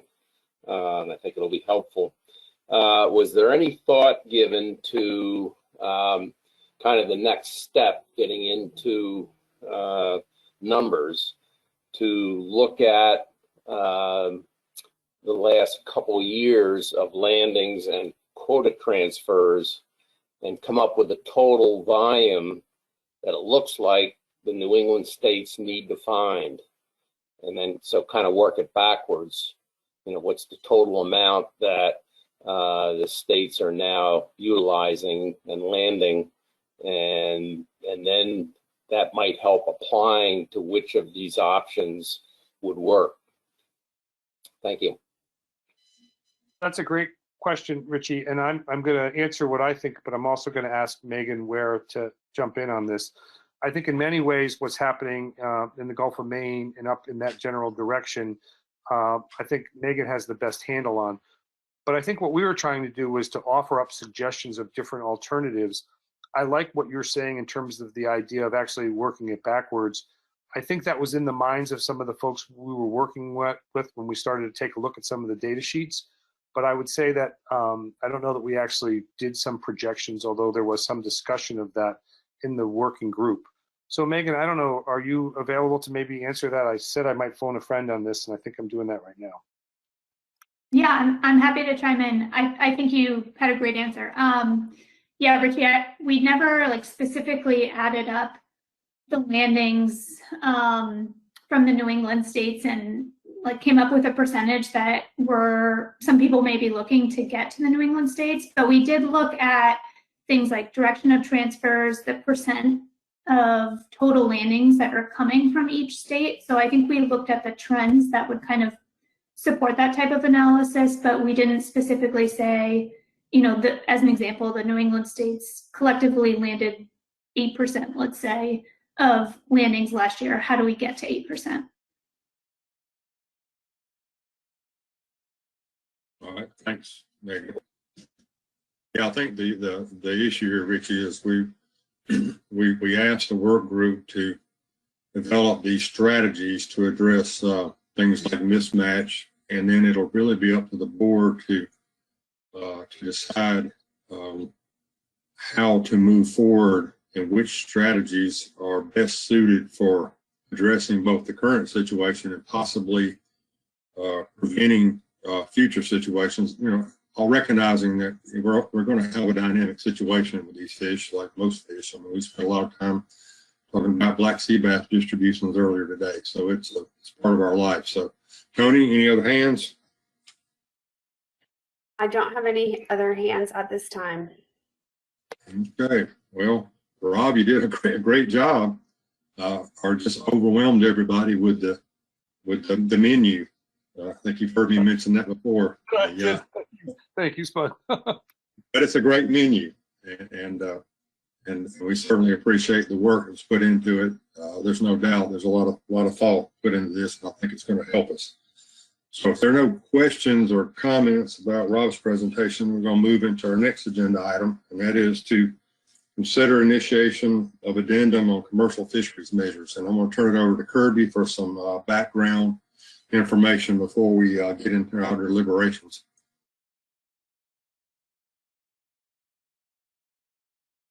Thank you, Mr. Chair. Maya has a presentation for me that will get up on the screen in just a minute, and I assure you all, a very short presentation. Next slide. So building off of the working group report, I thought it would be helpful for this board to be aware of what items from Amendment 3 that can be adjusted through an addendum. So for those of you who have Amendment 3 on your desktop right now, you can easily get to pages 49 and 50. And I pulled out just some of the key ones that, as I said, were specific to topics covered by the work group report. So they include tax specifications, the quota allocations, quota transfers, quota rollovers, episodic event set-aside program, incidental catch and small-scale fishery provisions, fishing year and/or seasons, trip limits, gear restrictions including mesh sizes and area closures. So again, these are just ones that are specific to the work group report. There are additional items in Amendment 3 that can be adjusted through an addendum. It's a pretty exhaustive list. Next slide. So with that, as we've had it set up today, the board action for consideration is to initiate an addendum to address really the issues that were outlined in that motion back in May. And as staff, what we will be looking to the board to do is hopefully make clear what the goals and objectives are to guide what will be our plan development team, which is yet to be formed, in developing an addendum if initiated. And next slide, I can take any questions if there are any at this point. Thanks. Any questions for Kirby about procedure and process? Justin Davis. All right, go ahead, Justin. Thank you, Mr. Chairman. This is a question for Kirby.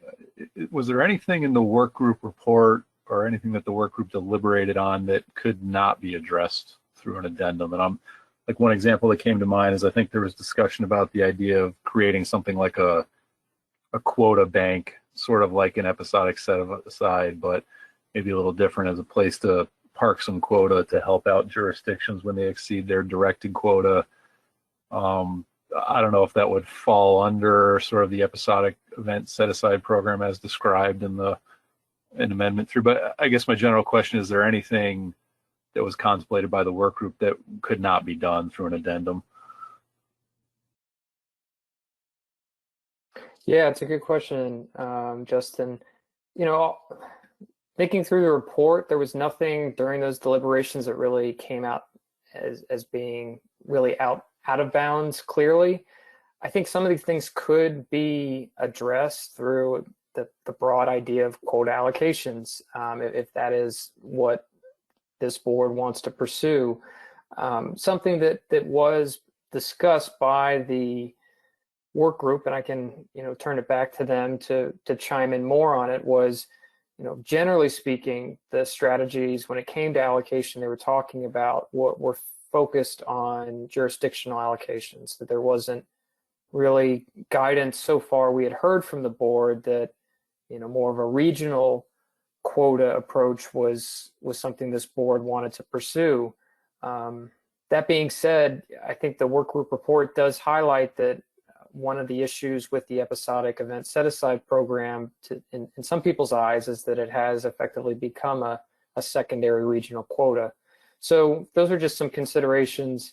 I'll leave it at that, and if other work group members want to chime in specific to this question, feel free. Yeah, Rob, anybody in the work group want to opine on this?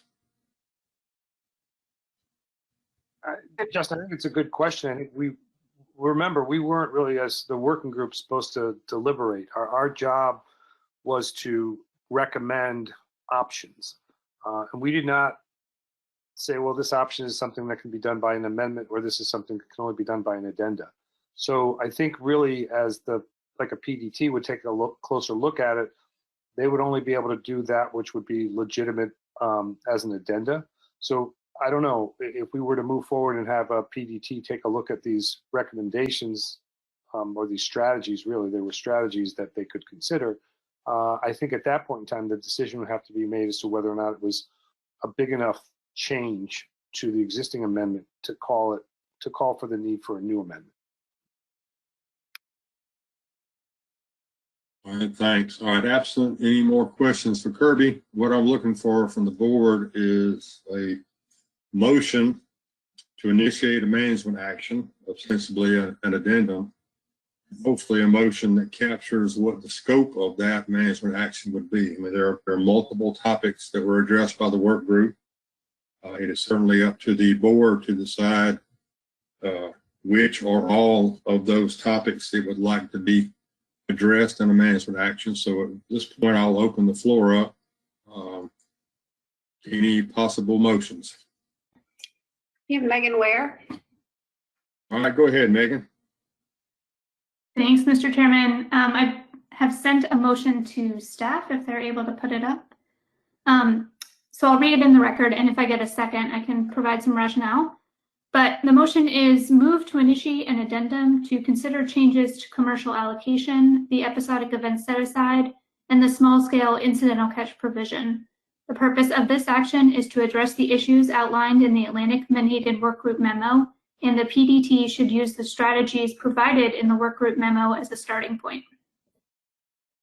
Thank you very much, Megan. Do I have a second? You have a lot, but I'll go with the first name I saw, and that was Emerson Hasbrook. All right, thank you, Emerson. All right, Megan, I'd like to just elaborate a little bit more on your motion and provide a little more background. Great, thank you. I think it's pretty clear that we've seen some changes since 2009 to 2011, both in the Menhaden distribution and the fishery. And so I now believe it's time to consider changes to our management. And I think some of the clearest pieces of evidence showing this change, particularly in New England, are the fact that Maine now receives 200 to 300% more quota via transfers than what we are allocated. The consistent and rapid use of episodic events each year. And I also think Maine's volume of landings under the incidental small-scale provision is a symptom of a management system that is not reflecting current conditions.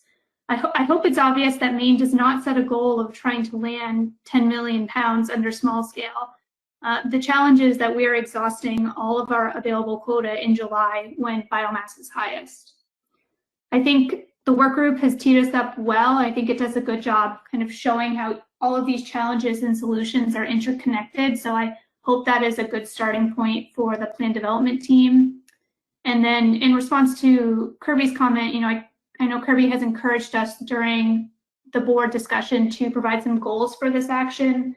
So some of the things that I hope we can achieve are to better align jurisdictional quotas with fish availability and landings, maintain access to the fishery for all Atlantic coast jurisdictions, reduce the state's dependence on quota transfers, continue to minimize our regulatory discards. And then I also think it may be important to maintain flexibilities in the FMP for unanticipated shifts in menhaden abundance. The work group had some discussion that we don't have full knowledge of where menhaden will go next. They may further increase in New England. There may be a surge in the mid-Atlantic, and having those types of provisions is important to the long-term viability of the FMP. Thank you. Thank you, Megan. I appreciate that. Emerson, would you like to add anything as a seconder of the motion? Thank you, Mr. Chairman. I don't think I need to add anything more. The working group report was fairly extensive, and Megan has outlined the need for this motion. So I don't have anything additional to add. Thank you. All right, thank you. All right, at this point, I'll accept comments. Might be some questions. What I'd like the board to do particularly is, you've seen a pretty diverse range of strategies. The motion recommends that the PDT consider all of those. And I'd like there to be some feedback. Are there any of these strategies that are seen as problematic by board members, and they may wish for them not to be considered by the PDT? Likewise, if there are some strategies that you think are particularly important, need to be emphasized, I'd welcome any comments along those lines as well. So, Tony, you got any hands? I have a couple hands here. I'll give you three names first: Pat Gear, David Borden, and Joe Semino, and then I'll give you more names. Okay. Go ahead, Pat, and David, you're on deck. Thank you, Mr. Chairman.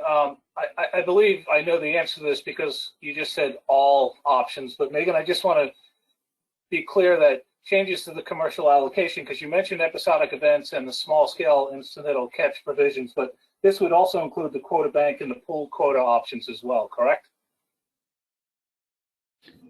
Correct, yeah. At this point, Okay. I haven't weeded anything out of the document, so I think moving all of those strategies forward is appropriate at this time. Okay, that's fine. Thank you. And sort of to that point, Pat, I think that, by assigning that to the PDT, we can certainly, working with staff, they can determine whether or not this quota bank concept is compatible, with Amendment 3 or not, if it's out of bounds or not. So, okay. Go ahead, David Borden. Yeah, thank you, Mr. Chairman. I support the motion. I particularly because of the last phrase in the motion as a starting point. I mean, the work group has done a tremendous job giving us a diversity of issues. And one of the things I would be concerned about is that I think we need to winnow down some of those issues so it doesn't become too much of a burden on the PDT. But I also think we need to be able to add or delete strategies at the next meeting. So this would be a work in progress if I understand the intent of the motion. Yeah, and that's a good point, David. And I certainly, if there are strategies that were not identified in this report, certainly it's the board's prerogative to bring those up now and to make sure that those are included in the tasking to the PDT. So I would certainly invite anyone who has an idea that's maybe not addressed in this report, please feel free to bring it forward so it can be heard and discussed. All right, Joe Semino, you're up next. Thanks, Mr. Chair. Like David, I support this motion, and with the concept that this is a starting point. It was a pleasure to be a part of this working group. It was a great think tank and a lot a lot of work went into this. You know, one thing in here that does kind of give me caution, since I had the chance to work through a lot of the potential reallocation options, is the concept of a best year scenario. It is one of the few things that I do have a concern with moving forward.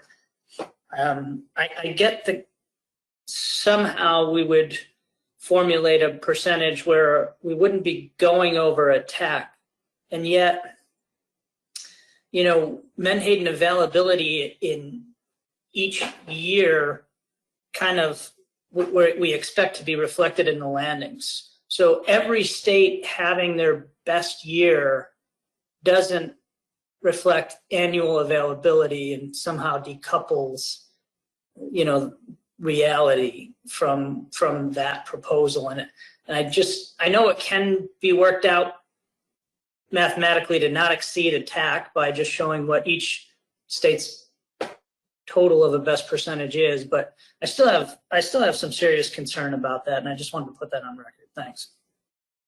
Thank you, Joe, and I think that's what we need as far as feedback. If there are other folks that have a similar concern, as David said, I mean, we can winnow this down some before tasking the PDT. That certainly lessens their workload.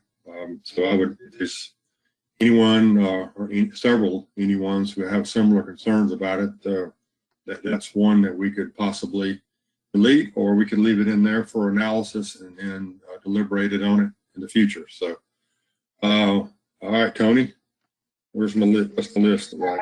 Your next three names are Rob LaFrance and Lynn and Connor. Okay. All right, go ahead, Rob. Thank you, Mr. Chair. I wanted to highlight what I think is one of the more significant findings of this, and something I want to make certain the PDT kind of keeps in mind as they move forward with final recommendations. And that's the idea that all of these landings should be part of our management structure. They should all be accounted for under the TAC. And that's the one thing I think we just need to make certain that we do.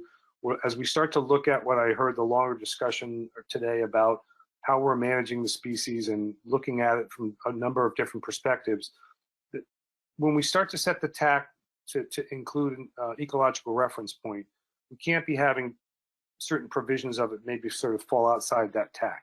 So from my perspective, I think there are a lot of options for the small scale fishery. I think we laid out a number of those, but I really, really think it's important that at the end of the day, all of those landings get incorporated into our management strategy and are accounted for under the TAC. So thank you. Thank you, Rob. All right, Lynn. Thank you, Mr. Chair. Sorry, I had trouble finding my microphone. I really just wanted to, first of all, extend thanks and appreciation to the work group. It was a little bit of a debacle getting that motion off the ground to form the work group, but I really think that they just went above and beyond and really have provided a very strong starting point for us to work from, and the starting point is going to be key. I think it's going to be really important for the board when we start to see options in writing. We can begin to whittle things down and adjust things so they work. And with that, I just wanted to mention a couple things. The first one is has to do with the time frames. You know, the issue with time frames in a species like Menhaden that has fluctuated in abundance between areas. So it's kind of done this shift from the mid-Atlantic to the north, you know, and back again.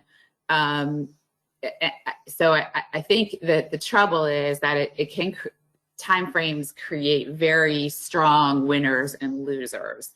So I wouldn't advocate removing timeframes, but I would advocate considering placing guardrails that when you apply a timeframe, you also have a safety that a particular jurisdiction cannot lose more than X% of its allocation, because it can get pretty extreme and it can really do damage to a state. I also wanted to just encourage the PDT to simplify. Menhaden allocation is extremely complicated with the episodic set aside, the bycatch allowance, the small scale incidental. And I would encourage them to look hard at this idea of a pooled quota for non-targeting gears, gears that are passive, that sit in the water and can't chase the fish, because those gears, I believe, harvest a very low percentage of the annual quota. And it is those gears that also, are subject to this shifting distribution. So if you had a pooled quota for these gears that would be defined, it's possible that that quota would be absorbed more by one region in a year when they're in the mid-Atlantic and more by another region when they're up north. And I think some of that is outlined in the report, but I would definitely, I'm kind of interested in that concept. And the other piece I just wanted to talk about was accountability. I fully am supportive of accountability, but I just want to be clear that, I don't believe that we've had a lack of accountability. I think, we've got a situation where that bycatch allowance has not counted toward the quota, yet we've never exceeded the quota. That bycatch allowance has worked exactly as it should to prevent regulatory discards. So I just want to, but there is accountability. What is caught is known. There's no mystery catch that we know of, and all of that catch gets accounted for in the stock assessment. So I really just we need to make sure we're all on the same page in what we mean by accountability. And with that, rambling, I think I will stop, and thank you, Mr. Chair, for the opportunity. All right, thank you, Lynn. Go ahead, Connor. Thank you, Mr. Chair. I guess I first wanted to say that I support the motion to take a closer look at this, both sharing some of the same sentiments as Megan, as well as David Borden had also suggested and indicated at really looking at this as a starting point.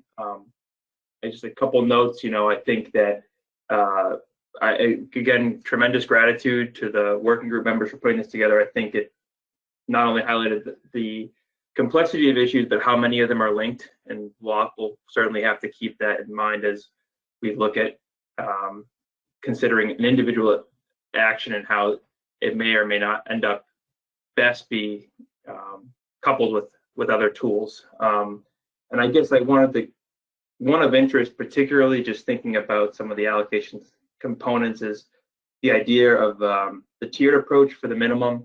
And I think it's a really interesting idea. It's intriguing. I guess I would just like to stress for the PET, as they're thinking about this one in particular, like really working towards creatively trying to find what that criteria is for states. I think looking at that criteria as a context simply on recent or historical landings almost could effectively duplicate a given measure or consideration. So I just wanted to stress for the PDT as they look at this one to think of creative ways as to what would be the defining criteria for states at that minimum to enter, either as against two or multiple different criteria levels for that. So thank you. Thank you, Connor. All right, Tony, how am I looking with raised hands? I have 3 more names on the list. I have Richie, White, Eric, Reed, and Allison Colton. All right, go ahead, Richie. Thank you, Mr. Chair. I strongly support this motion. I also support some of the points that Lynn brought up. I think that states need to maintain a limited amount of quota, regardless if they're harvesting or not. And I'd look at New Hampshire having had 300 pounds of quota prior to getting our 0.5%, and we're now harvesting between 4 and 5 million pounds a year, and we couldn't even have started that if we hadn't had a minimum amount. And now we depend on states to provide us quota, which we're very appreciative of. Going back to my earlier comments, I think a good starting place for the PDT would be to have the landings and quota transfers from each of the New England states, and then also to ask them what they feel their landings will be in the next few years, given that Menhaden are in the waters. So at least, you know, that those kind of numbers are there for us to look at, and then to see how those numbers could fit into some of these different options. So I think that would be helpful to kind of get a feel for where this is. And I would certainly expect that if the stock leaves New England waters, that these quotas then would be available if they're not being used. If all of a sudden the Mid Atlantic or other states start harvesting, then these, you know, these additional quotas, if that's what happens, is available to the states where the harvest is taking place. Thank you. Thank you, Richie. All right, Eric, go ahead. Yeah, thank you, Mr. Chairman. I appreciate it. I'm going to echo some of Lynn's comments and Mr. White's comments as well. And I have no problem that this is a starting point. My real problem is the end point. Under A2, Rhode Island had about 70,000 pounds of quota. And at 70,000 pounds, we lost infrastructure, incentive, and interest in the fishery. Episodic events, you know, that was great, but it was no guarantee that when the fish came back in the fall that we would have any quota. So my concern is, what would be the terminal year of landings in the action? You know, we're at 2.2 million pounds under Amendment 3, and we're starting to get our infrastructure, our incentive, and our interest back now. You know, infrastructure doesn't come, even in the Menhaden fishery, overnight. So I'm just really concerned about what's the end point for any landings that might be considered in the future. Thank you, Eric, and I think that's something that the PDT will have to grapple with, looking at various scenarios to bring back to the board for their information and consideration. So, Allison, go ahead.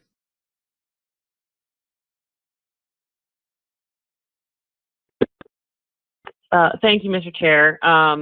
So a couple things that first of all, start out by saying that I support this motion, and I want to just confirm, if I can, first with the maker of the motion that that it also includes the quota transfers in the line of Pat Gear's question from before, even though it's not stated here. Is that right, Megan? Yeah, thanks for asking that. Yeah, anything that's in the work group memo I perceive as within bounds of this motion. Thank you. And then if I could just make a comment too, one of the things that stood out to me strongly when I was reviewing the information in Amendment 3 on the small scale and incidental catch fisheries was this issue of gear eligibility, and the language that already exists in Amendment 3 that says if there's any significant increase in landings by a particular gear type, that the management board would revisit that. Based on that guidance in Amendment 3, I think it's extremely important that gear eligibility under the small scale fisheries provision be a part of the addendum moving forward, just because it is something that we struggled with kind of as a work group, acknowledging that although that language exists in Amendment 3, there is no definition of a significant increase. So in addition to sort of looking at what the gear eligibility should be for now, maybe the PDT could also consider putting some sort of quantitative bounds on what options could be for a significant increase if that provision is to stay in, so that we have some sort of baseline in the future to evaluate different landings by different gear types in the future. One other comment I wanted to make is I think that with respect to the small scale fishery landings and counting towards the TAC, I think there's a strong assumption being made that moving in allocation and working on some of these other parts of allocation that make up the entire framework would maybe quote unquote fix the problem and fix our reliance on some of these provisions, but that's not really a guarantee. So if it's not borne out that changing directed allocations or jurisdictional allocations don't sort of slow the trends that we have seen in the small scale fisheries, for example, I do agree with Rob's comment that we run the risk of exceeding the TAC if the trend continues to increase as it has over the past 3 to 4 years. So if it's not a direct action in this addendum, I would at least encourage, at a minimum, really some sort of management trigger for the board to revisit this provision, but also including some of the things that more direct actions that are already in the work group memo as well. Thanks. Thank you, Allison. All right, Tony, how are we looking? We just have one last hand up. That's Lynn. All right, go ahead, Lynn. Yeah, I apologize for the second bite. Thank you, Mr. Chair. It was just something that Allison said that reminded me. I just wanted to also put forward that there is a difference between having your every fish count toward the TAC and managing to a hard state-specific quota. So I just want to be clear that while I think it's very important that we adhere to the coast-wide TAC, I think there are creative ways that keep states like Maryland, and I know that I'm a broken record with our pound nets, what happens if we have to shut down a pound net fishery and all of the dead fish we have floating around. I think there's, creative ways that can be dealt with. So I just wanted to make that clear that, accountability toward the quota can be viewed a couple different ways. Thanks. Thank you, Lynn. All right, I want to turn it over to Kirby. He's got a few comments for us. Yeah, thank you, Mr. Chair, and I appreciate comments that board members have offered up. From a plan development team chair standpoint, they're helpful, generally speaking, to hear that some of these strategies are worth pursuing in greater detail, and heard at least 1 or 2 instances where a board member didn't want a strategy to be pursued further. I would follow up to what David, I think, noted, and maybe a few others that I heard, Eric Reed, and maybe some others that, we've got right now in this motion 3 main issue items or topics, and that these are not siloed in some ways, that they are kind of interconnected.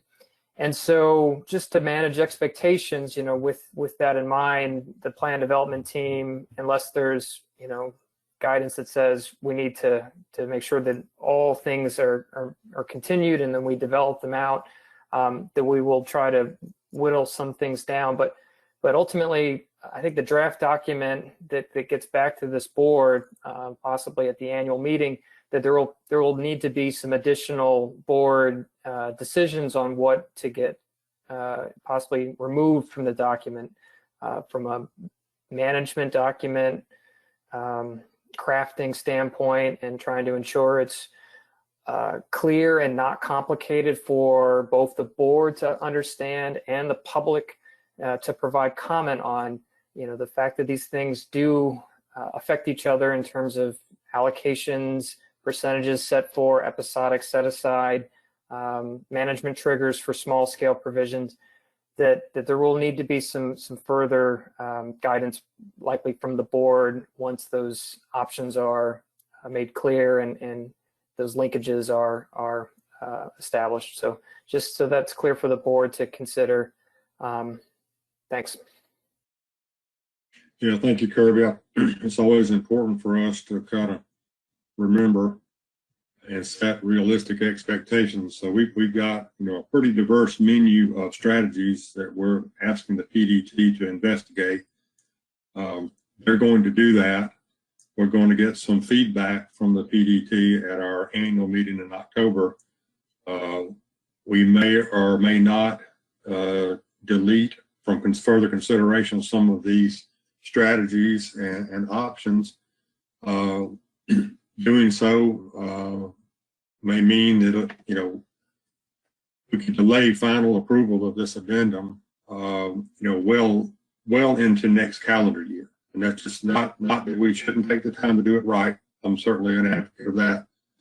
But I think it's just something we all need to keep in mind is that, if we all agreed and everything was great at the annual meeting, then we could have something that goes out for public comment and something that could possibly be finalized in February of 2022. But, it may be that that's not realistic. So it's just something to keep in mind. So, Tony, any other hands have been raised? You have one hand, David Borden. Go ahead, David. Yeah, I just want to agree with you, Mr. Chairman. I think it's important for all of us to have the ability to look at the output from the PDT at the next meeting and then be able to winnow down or fine tune or possibly even add options at that point. At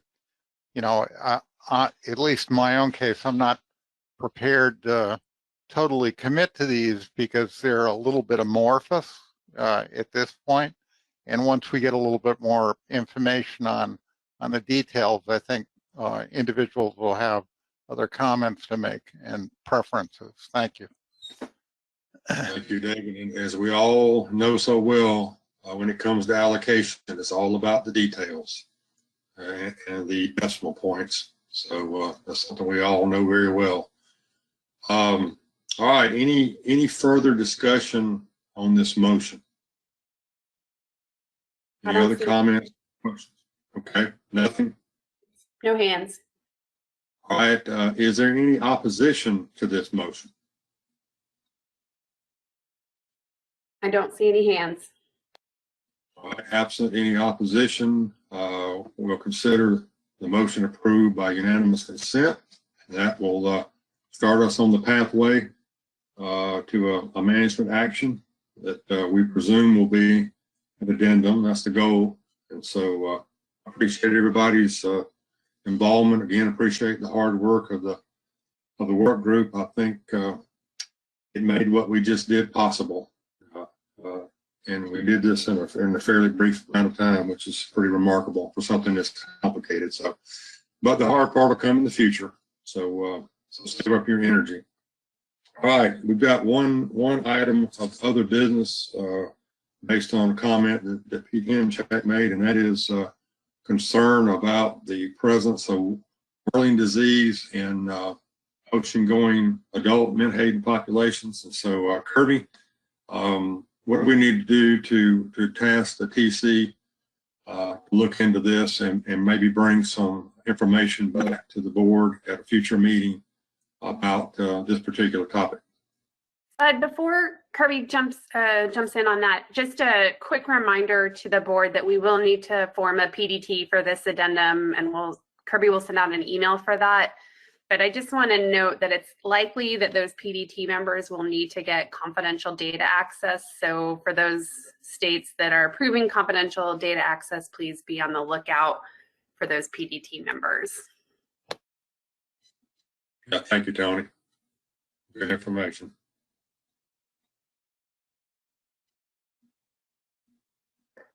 Yeah, thanks for that, Tony. It's a good reminder for folks. I guess what would be helpful for this board to know is obviously when these fish kills have been occurring, especially this year, they don't happen in a vacuum in terms of simply just one or two people seeing it. State agencies have been mobilized to try to respond, and across the coast, a number of technical committee members have been providing each other updates on if and when they have a fish kill.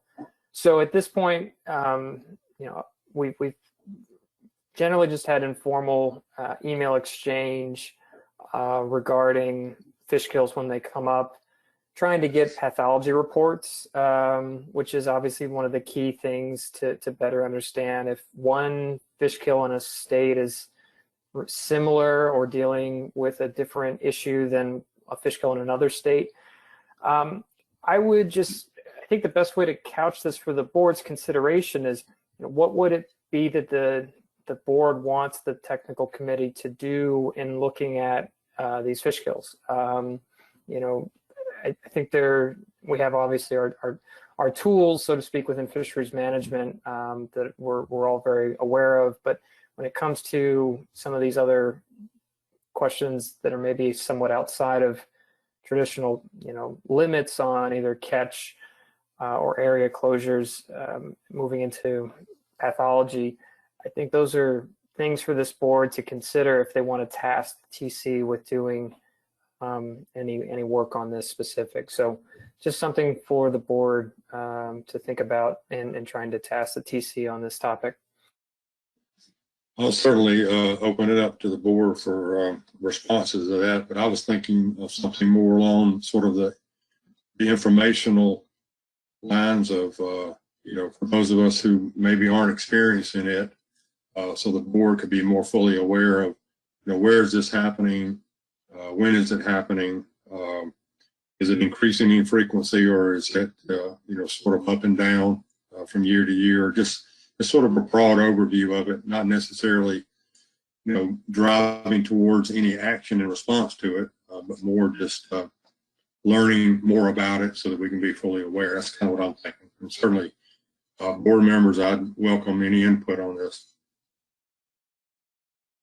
Right now you have Roy Miller, Tom Fody, and Joe Semino. All right, go ahead, Roy. Thank you, Mr. Chair. Just a quick observation.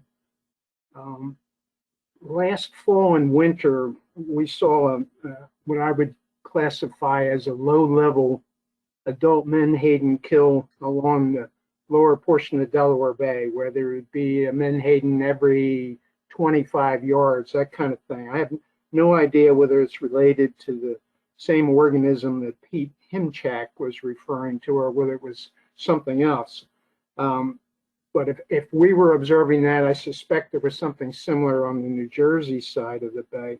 But there is a bit of confusion. Using the term whirling disease, I think, confuses the organism with the one that salmonid biologists are much more familiar with, which is a metazoan parasite, Myobolus cerebralis. I looked up the name.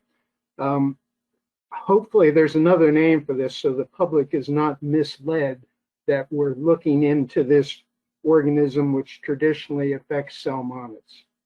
Thank you. Yeah, good point, Roy. Thank you. All right, go ahead, Tom. Yeah, I mean, I've been involved with menhaden management since 1984, somewhere around that year. I first got involved. And over the years in the commission, I've listened to guys like Tony Vega from Massachusetts, Vito from Massachusetts, Ken Driscoll, and we talked about menhaden per se. This year, I was up in the Raritan Bay quite a few times, and I saw menhaden floating out of the Navesink River on a high tide and had never seen the bodies. I've watched oxygen depletion kills. I saw it up in Massachusetts when I used to fish up there once in a while. I've seen it in Long Island Sound. I've seen it in Raritan Bay, but this was different. There was rotten bodies all over the place, all over Raritan Bay, whether I went all the way up over the Raritan River or I went in different areas coming out of the Navesink. It concerned me dramatically because I think it's something else that we basically should be really looking at, because I can see I've heard it's the same thing in Connecticut. They've seen the same thing. And, we depend so much on menhaden for all the other species. And I've been sitting here, I was listening to Dennis today, and we're talking about, well, he might not be around because he's 80 years old. Well, I'm 74. And I understand some of those feelings you think about, well, I'm not going to be around when this finishes up. But I also don't want to see by the time 15 years ago we have enough problems with oxygen depletion, and we have that coming on seriously because of the global warming, the warmer waters, and we're going to see more kills for that. We don't need a disease kill, so I think we need to get out in front of this. We need to find out what's going on. I've gotten calls from more people all over the state and other states. I think it's becoming a serious problem, and I think we need to really address it. Thanks, Tom. All right, Joe, go ahead. Thanks, Bud. I wasn't quite prepared to speak to this, but since we were kind of a central hub for this, and we're very fortunate to have a pathologist on staff with our Division of Fish and Wildlife who's been looking into this, I did want to provide some information. First, although the majority of samples that we were seeing, we saw Vibrio angularum, which is not uncommon in the marine habitat and in shellfish and finfish. And we thought that was part of the reason for the early mortality events.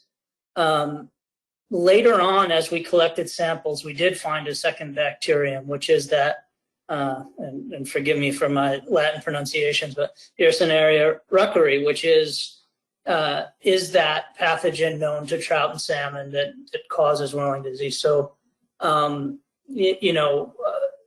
Pete Hemcheck's concern there is valid, and just to Roy's point there.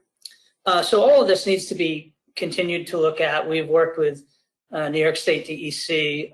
I really appreciate ASMFC staff's help on trying to coordinate and just keep the information flowing. We've worked with Stony Brook, USGS, USDA on this. We're kind of doing this on the cuff, and maybe, ASMFC is a good group to help us to continue to coordinate this. Samples do need to be fresh, so even though we do have a pathologist on staff here at NJDEP, we can't just say, hey, send us your stuff and we'll look into it. There needs to be a better network of collecting samples up and down the coast. I think one of the most interesting things about the kills around the Raritan were they were during the winter. And so one of the interesting things to me is that Menhaden were sticking around in New York and New Jersey rivers during the winter. And that's why we saw kills earlier than we have in some years. It's not uncommon to see die-offs in spring. They just started happening. They were happening in December, and then we saw them again in March and early April. So I'll just leave it at that. Thank you. Thanks, Joe. That's very informative, appreciated. And I think that sort of speaks to the fact that I think it's worthwhile for our scientific advisors to delve into this to some degree and at least keep us informed of what's going on and what the consequences may mean to us. So Kirby, does that help you with what you need? Spud, you have one more name on the list, John Clark. Oh, okay. Okay, Sorry. Go ahead, John.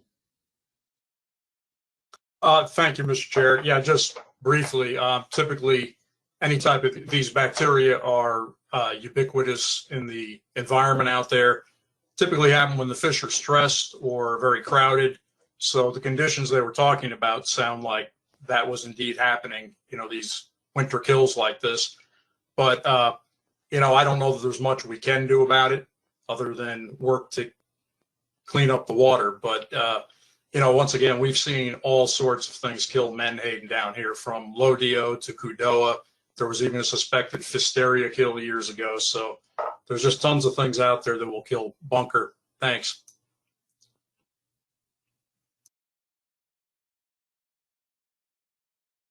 Yes, but this is Kirby. I'll follow up now. So what I'm hearing is that really right now there's an interest in getting at the next board meeting a full report, or at least a summary of what the fish kills that have occurred, I'm hearing, in the last year, where they've occurred and what information is available.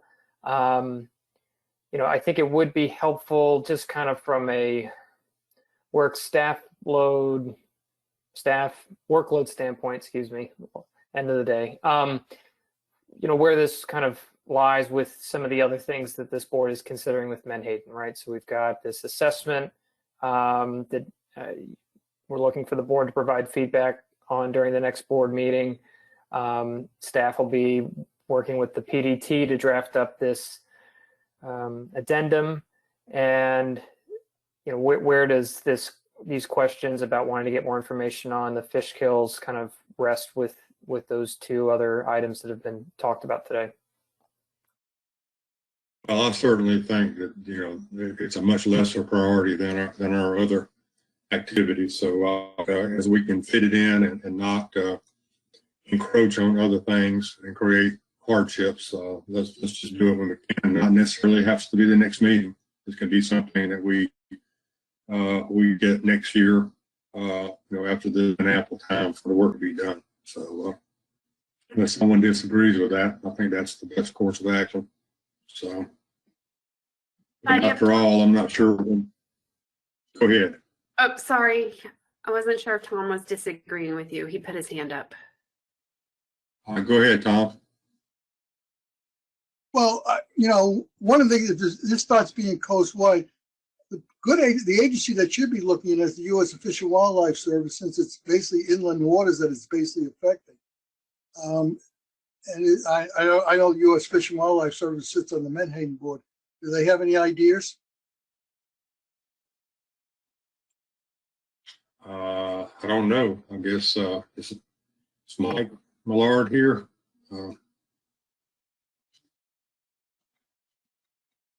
Hold on, Spud. I don't know if it's Mike or Lowell today. I forget. We have Mike Millard on, or at least had him on at one point. We have him offline on one, and then I think maybe he just came back on. Well, I'll give him an opportunity to comment if he chooses to. If he doesn't want to, that's fine. But I think you made a good point, Tom, that it's something that needs to be looked at on an interagency standpoint, certainly. Another consideration, I think, maybe to what Tom was saying, we have partners at USGS, and they may be another agency that would be able to provide some input as well, if need be, given they have some expertise in other parts of fish management. Well, thanks. Suffice it to say, we'll do our best to keep this on our radar screen and keep the board informed of what's going on and what we know and what we don't know about these skills and what the consequences may mean at the population level. So, okay, we're at the end of our agenda. Is there any other business to come before the Menhaden board? Anything else you need, Kirby or Tony? It looked like you might have had a phantom hand raise from Mike Millard. I'm getting mixed signals from him. Oh, it looks like he's there now. Okay, Mike, would you like to respond to what Tom said about Fish and Wildlife Service involvement? Yes, thanks, Mr. Chair. I was struggling with my technology, but I don't know. I'm not sure of the exact workload, but the service we would do everything we could to help out with that issue. Our fish health center is at Lamar, Pennsylvania, and I'd be glad to talk to somebody more about what exactly would be needed.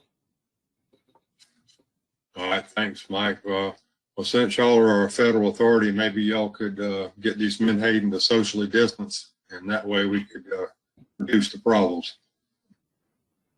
Yep. All right. Any other business to come before the Menhaden board? Spud, you have one member of the public with their hand up.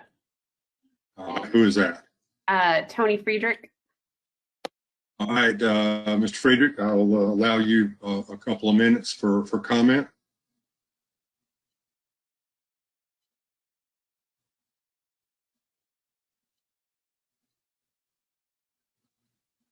We're not hearing anything, Tony. Tony Friedrich, you need to unmute yourself. And you had one other hand come up, Joe Smith. Okay. Mr. Friedrich? And all right, let's go to Joe Smith.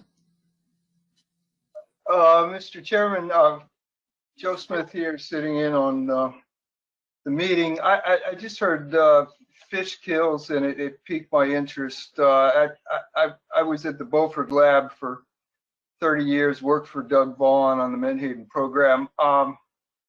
About 2002, the technical committee tasked me with keeping track of fish kills, and I've got about a 1-inch file of fish kill reports on the Atlantic from 2002 or 3 to 2015 when I retired. If the board is interested, or the technical committee is interested, and also there was some mention of catastrophic fish kills. I believe Doug Vaughn and maybe Bill Schaaf from our Beaufort Lab did a paper on the effects of simulated catastrophic fish kills on the Atlantic menhaden population, and this followed, I think, the hysteria of the 90s. So there's that paper out there that you can draw some information from. Thank you. Thank you, Joe. And yes, I appreciate anything you could do to help the TC with information. That would be great. All right, did we get Mr. Friedrich on sound? he put his hand down, so I don't. Okay. All right. Okay. Now, no other hands up, Tony? Nope. Okay. With no other business to come before the Menhaden board, I want to thank everybody for your participation. It was a good, productive meeting. I want to thank the work group again, and always thank our TC and our ERP work group for all the effort they put in, and glad things are moving along, and appreciate everybody. Hopefully our next meeting will actually be in person in October. Let's keep our fingers crossed that we can do that. So with that, we'll stand adjourned.